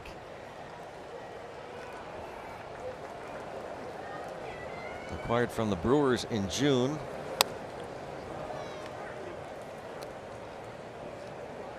Waguespack, 27 innings of 1.67 ERA. Opponents hitting just 143 against him. There'll be something funky in it. It might be that fastball, that 4-seam fastball. And that's about how hard he throws it. 92 to 93, but nobody can hit it. Opponents hit just 136 against that fastball, which these days isn't very fast.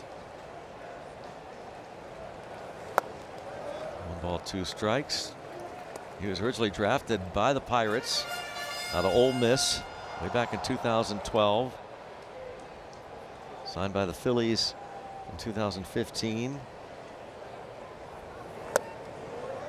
And 2-2. We saw the good work that the lefty Drew Summers did on Monday, retiring each of the 5 batters he faced. He's up in the pen. The bullpen with a 201 earned run average on the road since July 22nd. Luke Weaver has been up for the Pirates.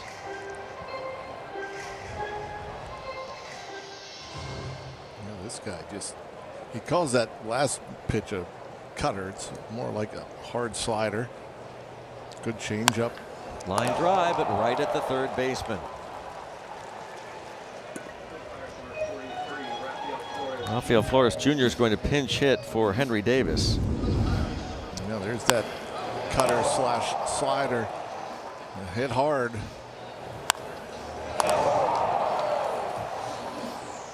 Third baseman Lee didn't have to move.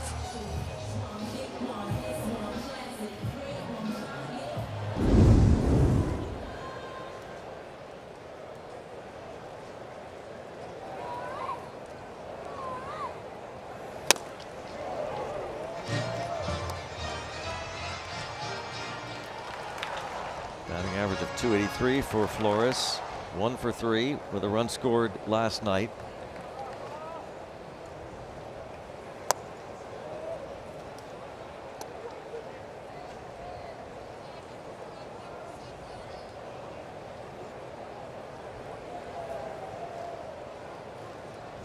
Ball, 1 strike. 2-1.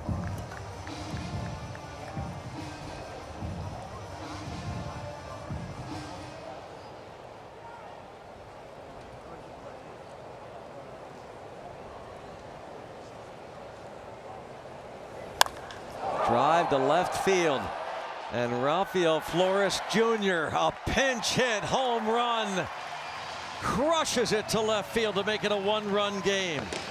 A pinch hit homer for Rafael Flores Jr. It's his 5th homer, and it is 3-2. Boy, that's a big swing right there. And what kind of power this guy has. An absolute bomb. He got that cutter.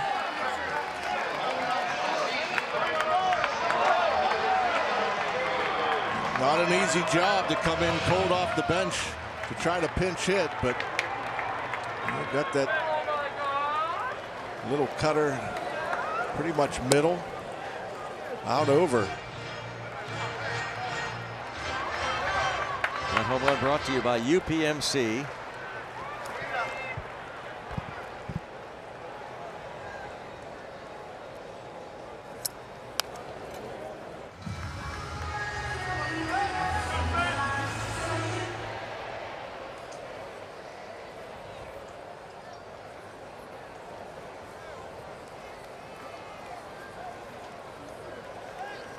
It's the third pinch hit home run of the season for the Pirates. 0-2 on Horwitz.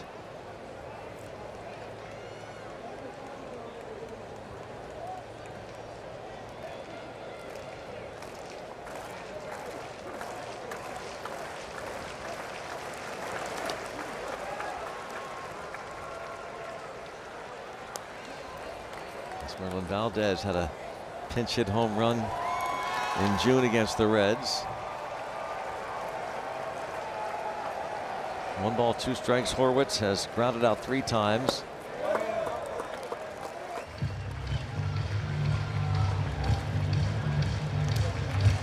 There he is. 5 homers for Flores Jr. Now he'll don the catching gear. That's a better at bat. It's going to be a line out, but still hit hard by Horwitz. 2 outs, and out comes A.J. Hinch. Well, there you see it. You see it's got more of a slider spin than a cut spin. And elevated inner half.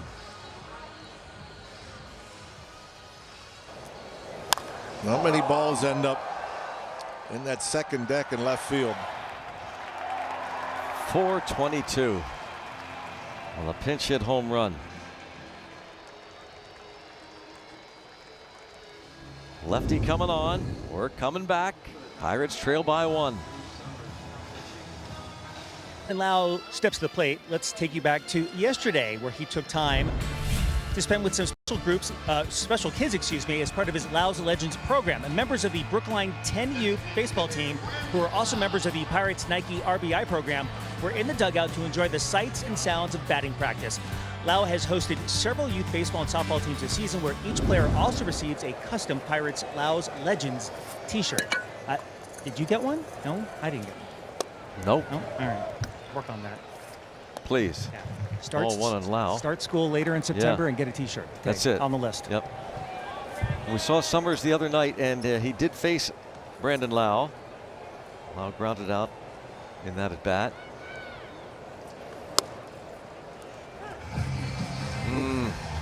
Thought about challenging, and that might have been a good time to challenge. Yeah. Well, these guys are pretty good at knowing what's on or off the plate. That one obviously off.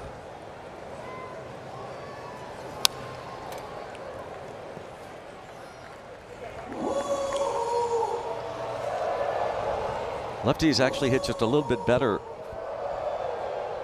against Summers than do righty batters. He likes that fastball. He throws a good bit of them.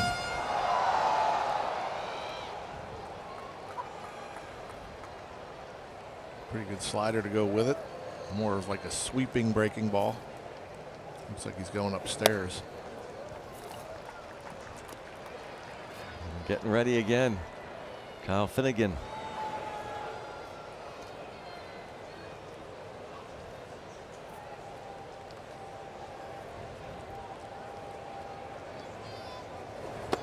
Three and 2.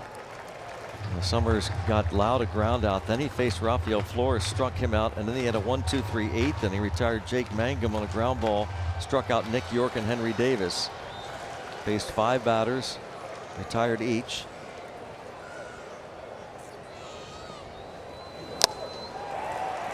Gets the strikeout. Rafael Flores Jr. makes it a 1-run game with this pinch hit homer.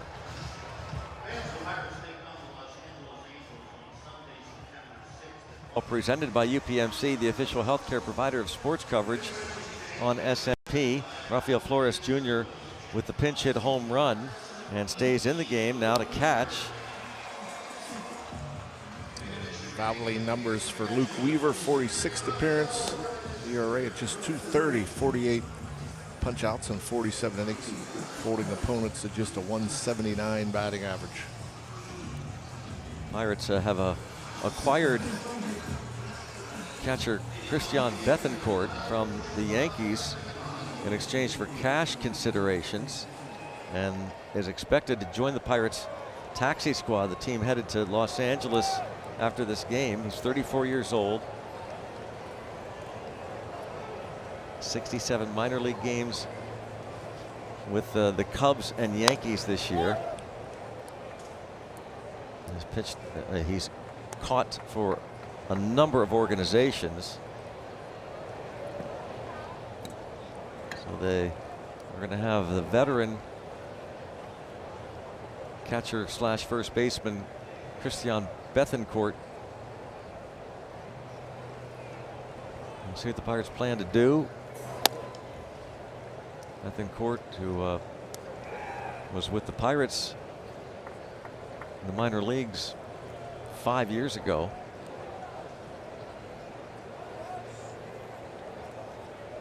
One ball, one strike on McGonigal.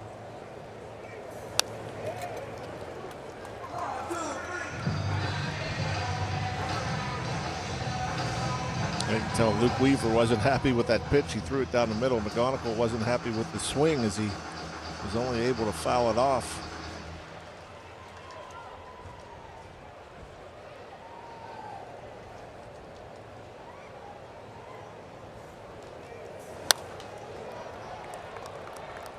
McGonigal, two big swings with his sacrifice fly off Paul Skeens in the third inning that tied the game. And then he had the RBI double greeting Gregory Soto in the fifth inning, scoring Hao-Yu Lee. On that play, Gleyber Torres was thrown out at the plate.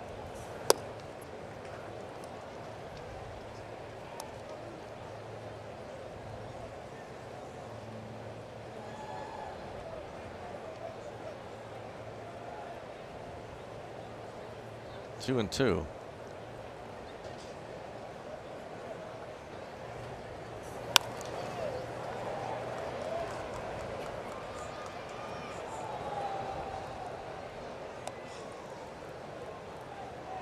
Dylan Dingler to follow, then Ben Malgiri.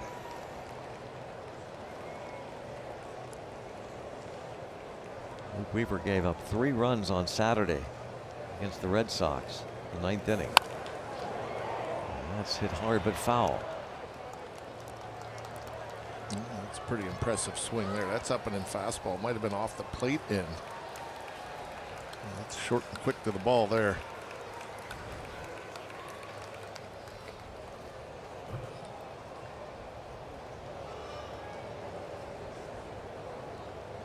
Weaver picked up from the Mets, the trade deadline.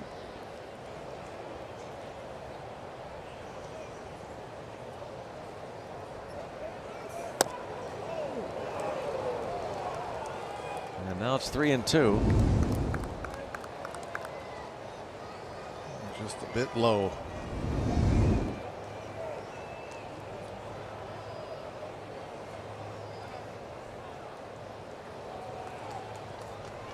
And now McGonigal calls time. 4th appearance as a Pirate for Luke Weaver.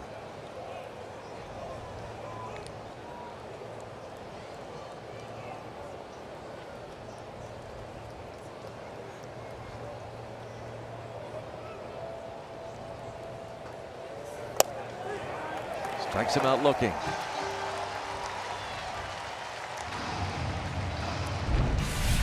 Again, next homestand, the Giants and Angels. And on Friday, September 4th, Angels in town, 6:45. Enjoy post-game Hall of Fame themed Zambelli Drone Show. Get your tickets at pirates.com. The Hall of Fame game. The Pirates induct 3 new members into their Hall of Fame.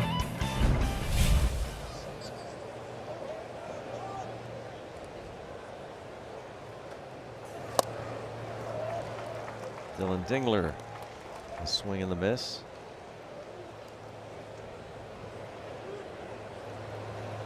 It's such a good changeup, does Luke Weaver. Got McGonigal freeze on a changeup. I don't know if TV gives it justice how much movement running away from the lefty in to the righty.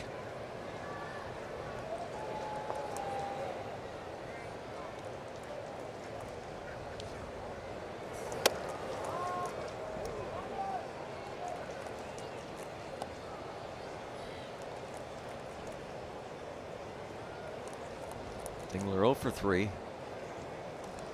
lined out sharply to Brian Reynolds, who made a nice diving catch in the third inning.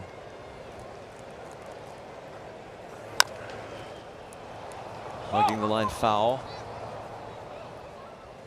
Pirates will have Reynolds due up first in the home half of the 8th inning, and then Esmeralda Valdez and O'Neill Cruz. Luke Weaver trying to get 2 more outs. Give the Pirates a shot. Don't forget they have their veteran closer Kenley Jansen available for the 9th. He had a 1-2-3 9th inning on Monday for a save.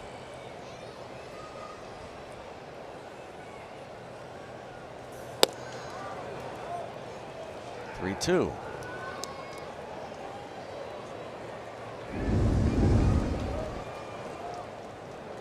He thought about chasing, able to hold up.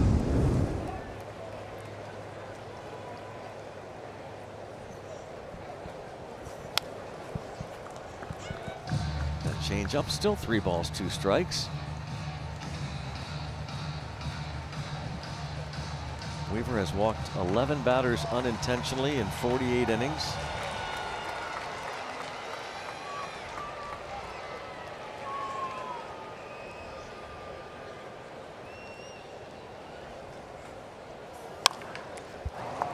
There's Nick York over at third for the second out.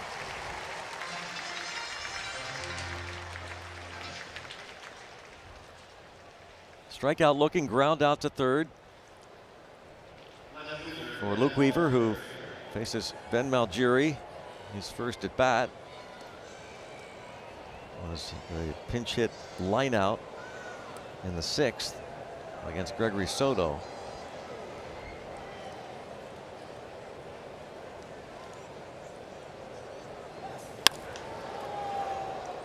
Toward right, Valdez with some room. 1-2-3 for Weaver to the bottom of the 8th. 3-2 Detroit. Call on SNP is presented by AHN, official medical provider of your Pittsburgh Pirates. And by number 1 Cochran, Club One Rewards. Earn points, save money, and get discounts on gas. Join for free at clubonerewards.cochran.com. 2 more shots here for the Pirates. Down 1. It'll be Reynolds to lead off against Kyle Finnegan. Finnegan in 52 appearances, a .333 earned run average. Not a lot of strikeouts, just 39. A fair amount of walks at 29. Opponents hitting .263 against Finnegan, who has a fastball will get in the upper 90s. A split, he throws a lot. And a slider, he mostly throws to righties.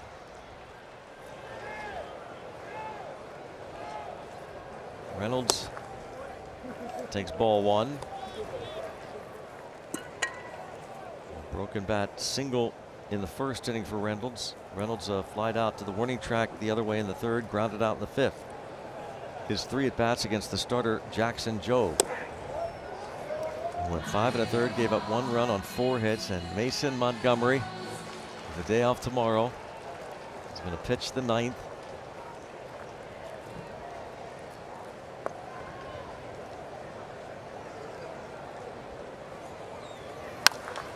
Hard hit to left, carrying out, and a catch. My goodness, that gets by him. It's at least 3, you'd think. Malgiri. A couple of good swings from Reynolds going the other way. It means he's, I think, heading in the right direction. That ball had some slice to it. You saw Malgiri moving to his left. The ball was moving to his right. He had to reach back and catches it just above the grass.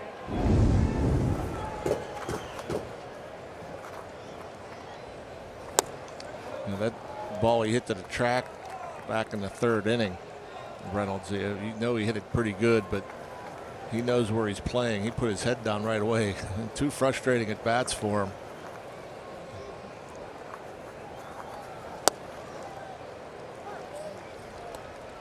Esmeralda Valdez struck out each of his 3 at bats against Jobe. The only 3 strikeouts for the Tigers starter.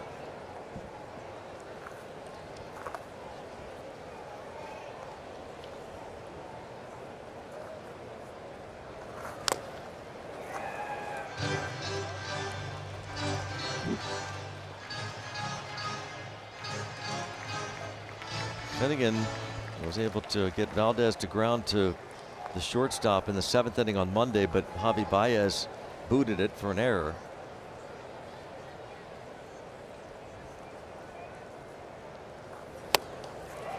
And for the 4th straight time, Valdez strikes out. 2 down, and now Cruz. You check out the probables coming up for the upcoming series against the Dodgers starting on Friday night.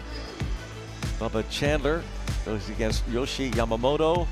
Jared Jones faces Tarek Skubal, the former Tiger who was traded before the deadline. Blake Snell starts for the Dodgers. No pitcher announced yet for Pittsburgh.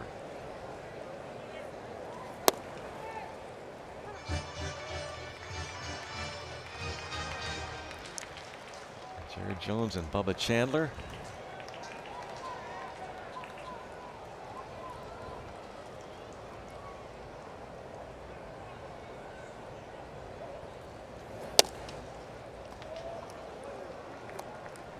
On a strike on Cruz.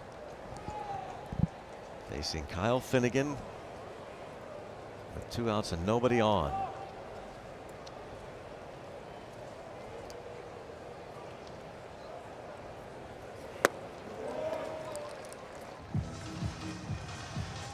Cruz looks pretty comfortable. A couple of good takes.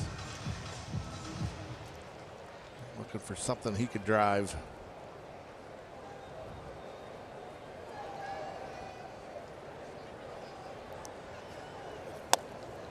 Three and one. Finnegan's allowed 8 homers in 51 innings.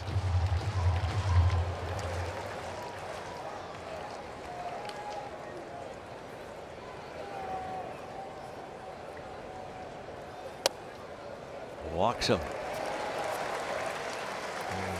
Just tell Cruz was just dying to see a strike there. He looked ready to just unload, but nothing to his liking.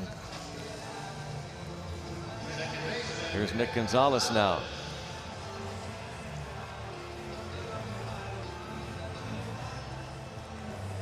Who's going to put the oven mitt on?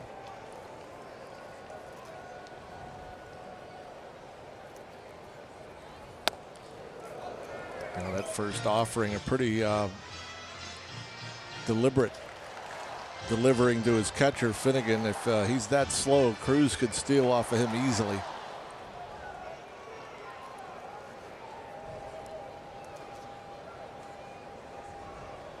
Yeah, good call. There he goes. Stolen base. O'Neill Cruz did steal it easily. That's 22 for Cruz. Yeah, that's a pretty slow delivery, and with O'Neill Cruz and his good wheels.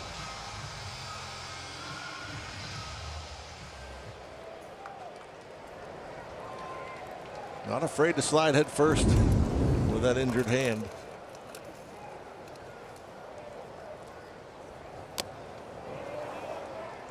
Foul tip.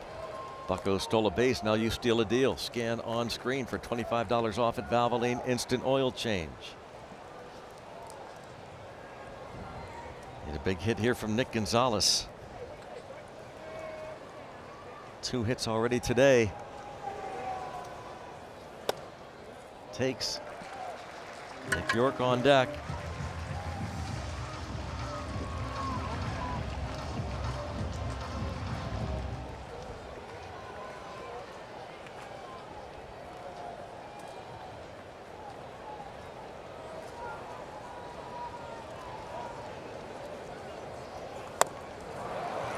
Three and two, chasing. And that hitter's count, Nick being aggressive, expecting a fastball, didn't get it. And now with 2 strikes, he'll shorten up.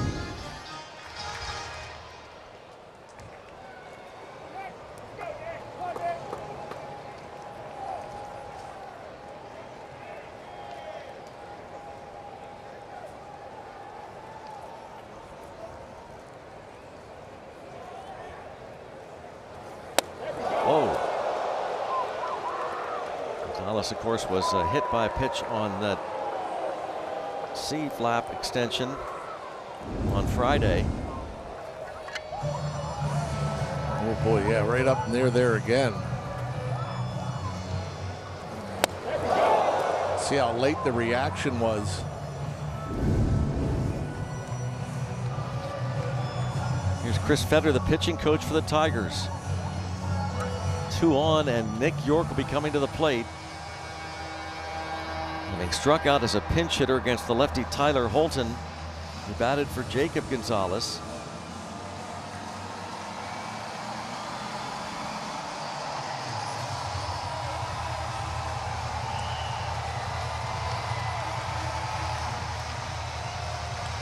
Veteran righty Kyle Finnegan with 2 on, 2 outs, down a run. And worth mentioning again that Kenley Jansen, one of the all-time great closers in baseball history, will be pitching the 9th for the Tigers.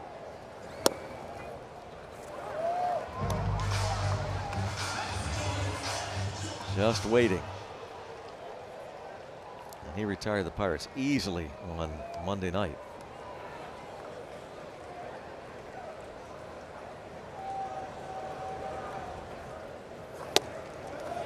Let's see, hopefully Nick York can come through. If not, I guess the one positive about drawing these 2 walks, Neil Cruz and Nick Gonzalez, is you will turn the lineup over in the 9th. You will get to the top of the order.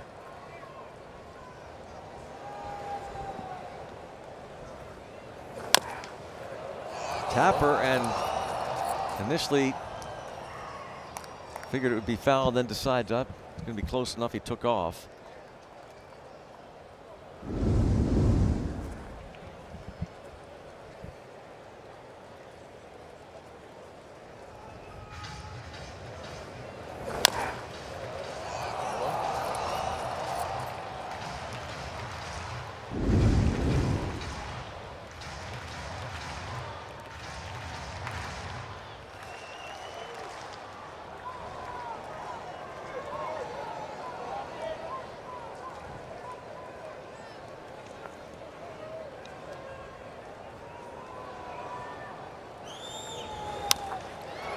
Pop up. Left fielder Algieri. Pirates leave a couple. Head to the 9th, down 1.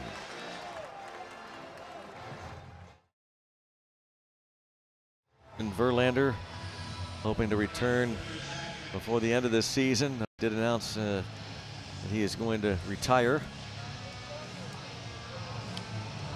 Pirates are going to be ending the season, the regular season, in Detroit against the Tigers.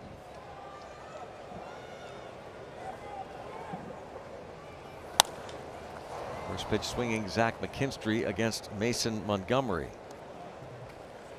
Yeah, Montgomery, what a year. 80 strikeouts in 51 games, 49 in the 3rd innings.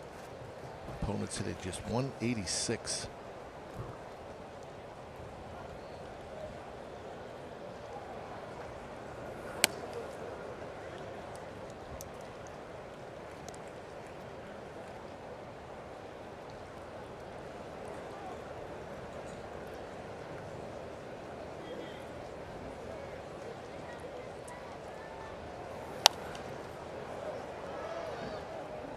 Montgomery picked up the save last night, his 5th.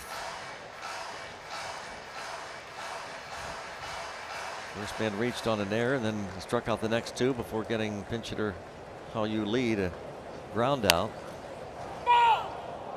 Just foul.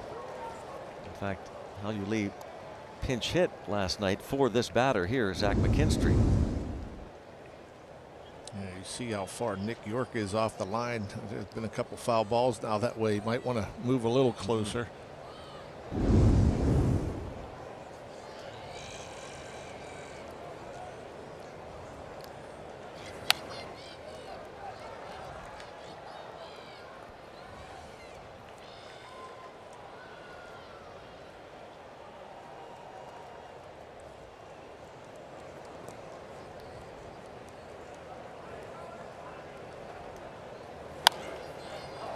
about that? What an at bat.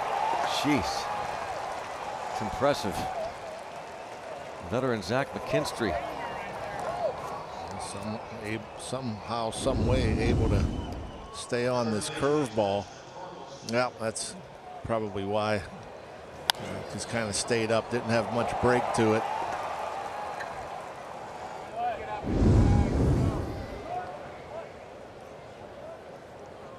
Here's Spencer Torkelson.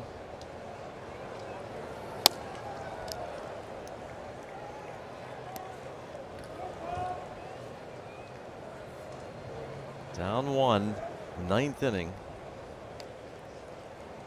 Bottom of the 9th. Due up Jared Triolo, Rafael Flores Jr., and then Spencer Horwitz. Now 2-0. It is Kenley Jansen.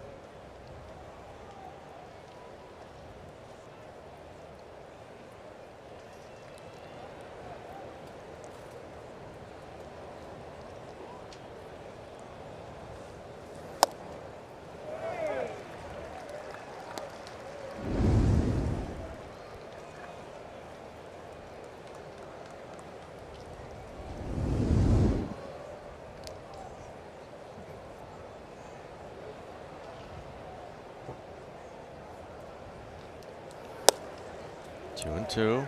Boy, it just gets on you.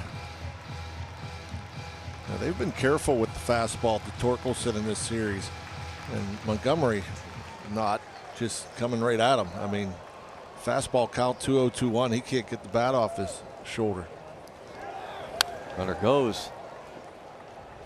Fouled away.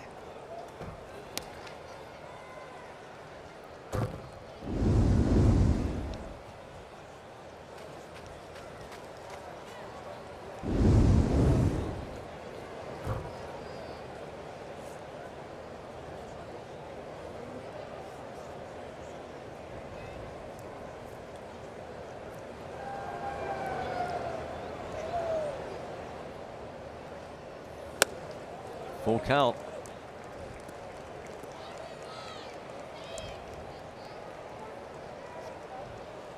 Leadoff hit for the lefty batting Zach McKinstry. Just the 7th hit in 63 at bats for a left-handed batter versus Montgomery.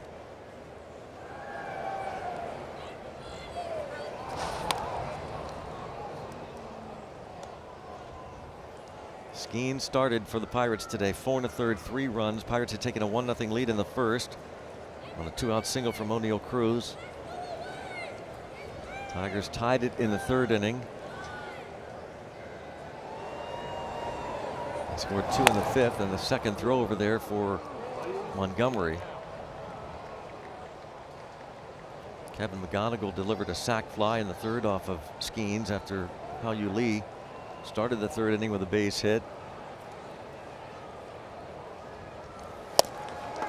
And down goes Torkelson for the 3rd straight time in this game. 6 times in the series. Yeah, I was actually surprised there a little bit. McKinstry didn't go on the full count, especially after 2 throws over. He tried to draw a throw. Mason doesn't seem too phased by anything. Doesn't matter what inning he's pitching in, what the situation is.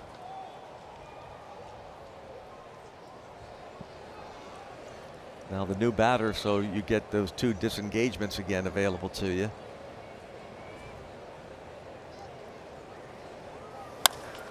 Line past 3rd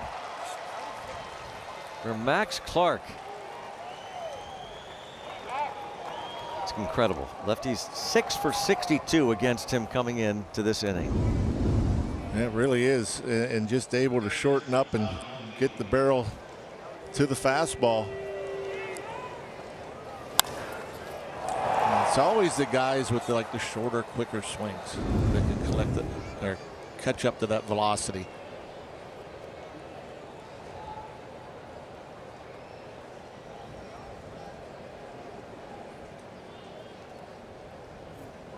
Hao-Yu Lee has been a pest this series. On base all 3 times in this game. A walk, 2 walks after the base hit that started the 3rd inning rally. So he scored 2 runs. He was 3 for 3 and on base 5 times the opening game of the series. 3 hits and 2 walks. Did not start last night. Pinch hit in the 9th inning and grounded out against Montgomery to end the ball game.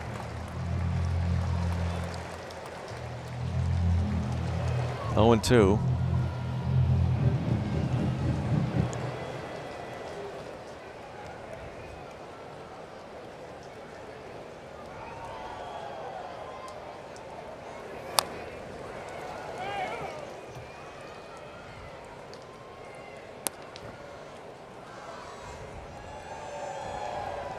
Lee from Taiwan.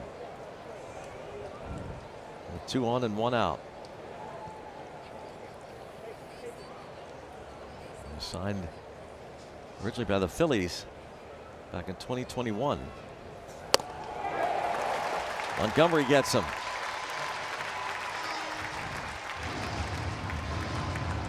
You know, you almost get a little nervous when he throws a breaking ball because you get this result so often with the fastball.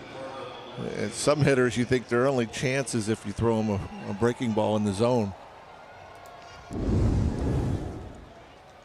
Eduardo Valencia will pinch hit for the lefty hitting DH Colt Keith.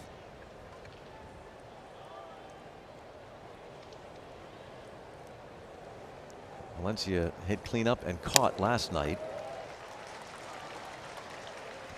20 major league games. He was 0 for 4 last night.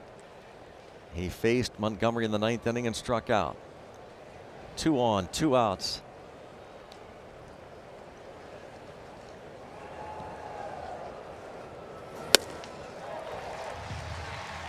Nothing in 2.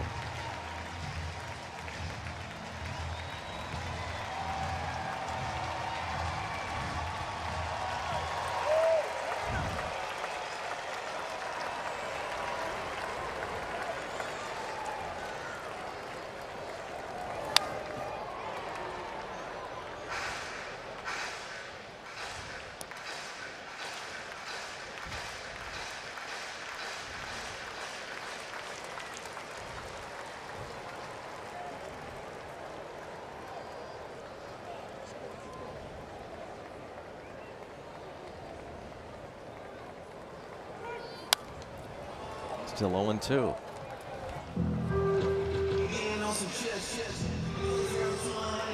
Coming up in the bottom of the 9th, due up Jared Triolo, Rafael Flores Jr., and Spencer Horwitz.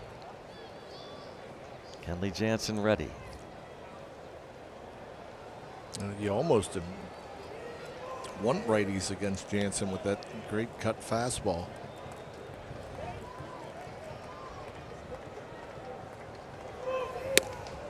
His last blown save, May 24th in Baltimore.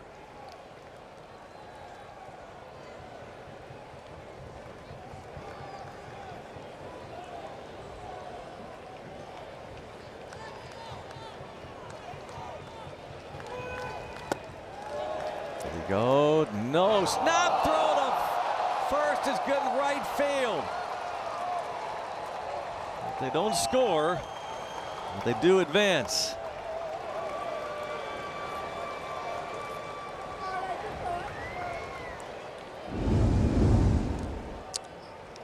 Yeah, they the runner at first base, Clark, he started towards second. That's what made Flores think about throwing over there. Unfortunately, they only move up 90 feet. E2, 2-2 pitch. Bouncing ball right side. Montgomery gets to the bag. It's a 1-run deficit. See if they can do it against Kenley Jansen. 3-2, bottom of the 9th. Time for the North Star Chevrolet Buick and GMC star of the game. To this point, it's been the rookie Kevin McGonigal, sac fly in the 3rd, that tied the game. And then he had the big RBI double off Gregory Soto.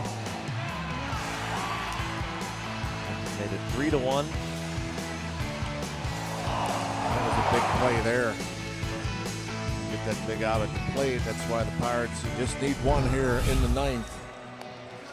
With, 2 big RBIs for McGonigal. Pirates got to find out to get an RBI off of Jansen, who has an ERA of 3.74. Mangum trying to find his way on. Pinch hitting for Jared Triolo.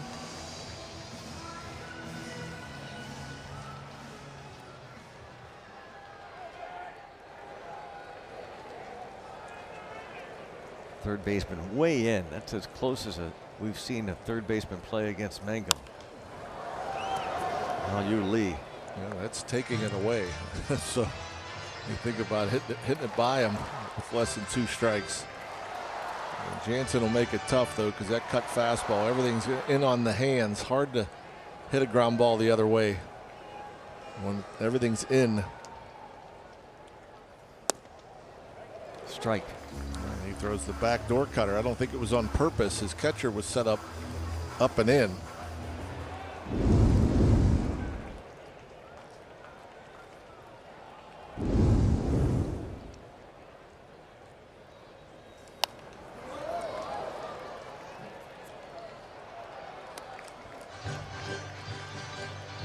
Just like Mariano Rivera, tougher on lefties. That cut fastball, so much movement. And the lefties hit 131 against this veteran righty.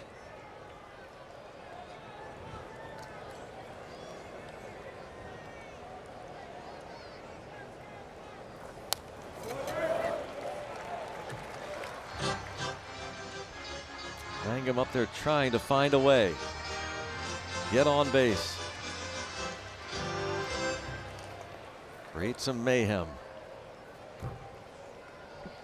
Not starting for the first time, by the way, since July 29th. He's played every game in the outfield. Jansen gets him, 1 away. Now, Rafael Flores Jr. hit a pinch hit home run in the 7th inning. He batted for Henry Davis in the 7th. Hit this 422-foot blast.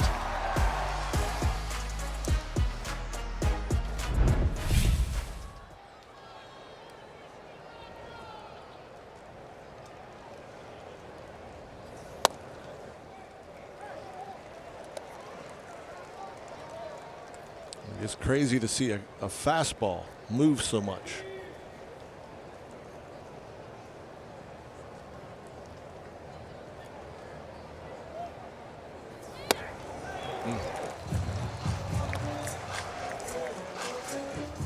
He may have been anticipating that cutter to cut over the plate, but that one was up and didn't move nearly as much as the first one he saw.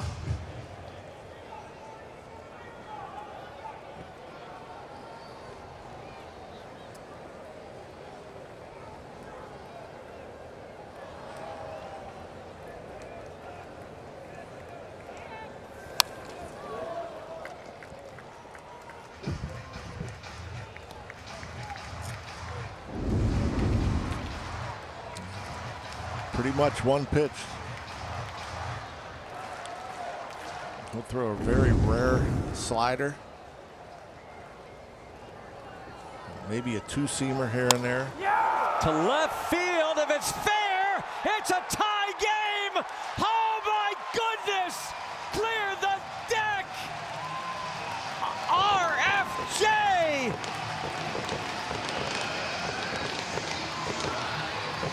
You gotta be kidding! Amazing!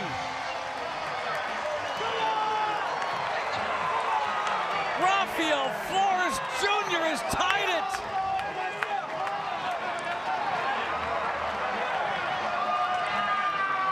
That's almost impossible. You know, Jansen just continues to fire that cutter. This pitch, I don't even know how you swing at it, let alone hit it where he did. My goodness. 431 homers in back-to-back at-bats. He was a pinch hitter for Davis in the 7th. Rafael Flores. I don't even know if this ball gets on the plate. Look where the location is. It's off the plate in. So not only you get the barrel to it, how do you keep it fair? We were talking earlier about staying inside the ball. My goodness, what a swing.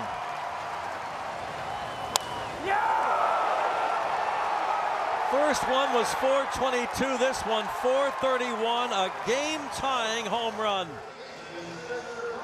Second rung of the rotunda.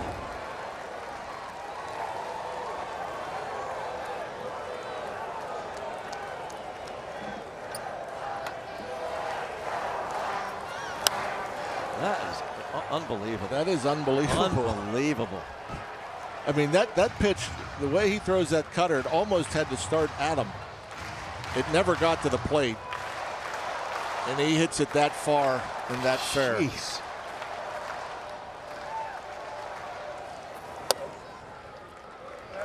One ball, one strike. Look at that. That's off the plate. My gosh. Effortless.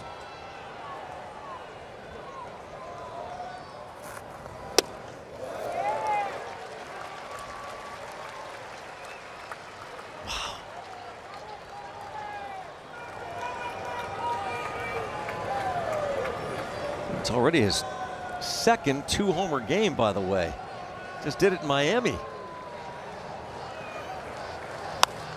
Oh, he just missed did. it. He knows it too. Just did miss it. I mean, I talked about a rare slider. That was the slider from Jansen. And he just couldn't stay back long enough. It was just 83. Look where the location is. He just was out in front. And if the Pirates can't walk it off here, it'll be an interesting. We'll see what Donnie Kelly decides to do with the infield defense. I guess maybe just you lose your DH, you throw Lau out there, I guess.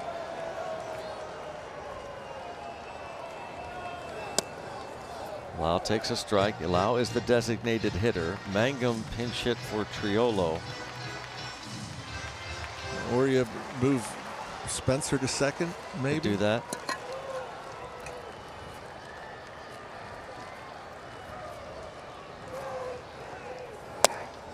One ball, one strike. Back in September of 2023, when Jansen was pitching for the Red Sox, Brandon Lau homered off of him for Tampa Bay. It was a walk-off homer in the 11th inning. Wouldn't that be something? Have history repeat itself here now in Pittsburgh. Lau has walked twice in this game.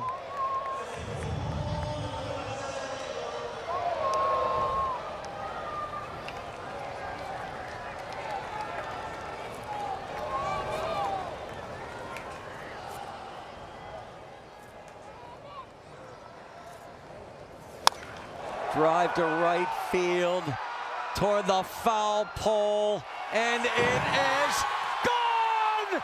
It's gone! They walk it off! Brandon Lau!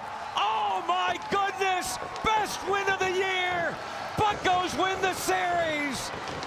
Brandon Lau clears the deck! History does repeat itself! Celebrate, Buccos!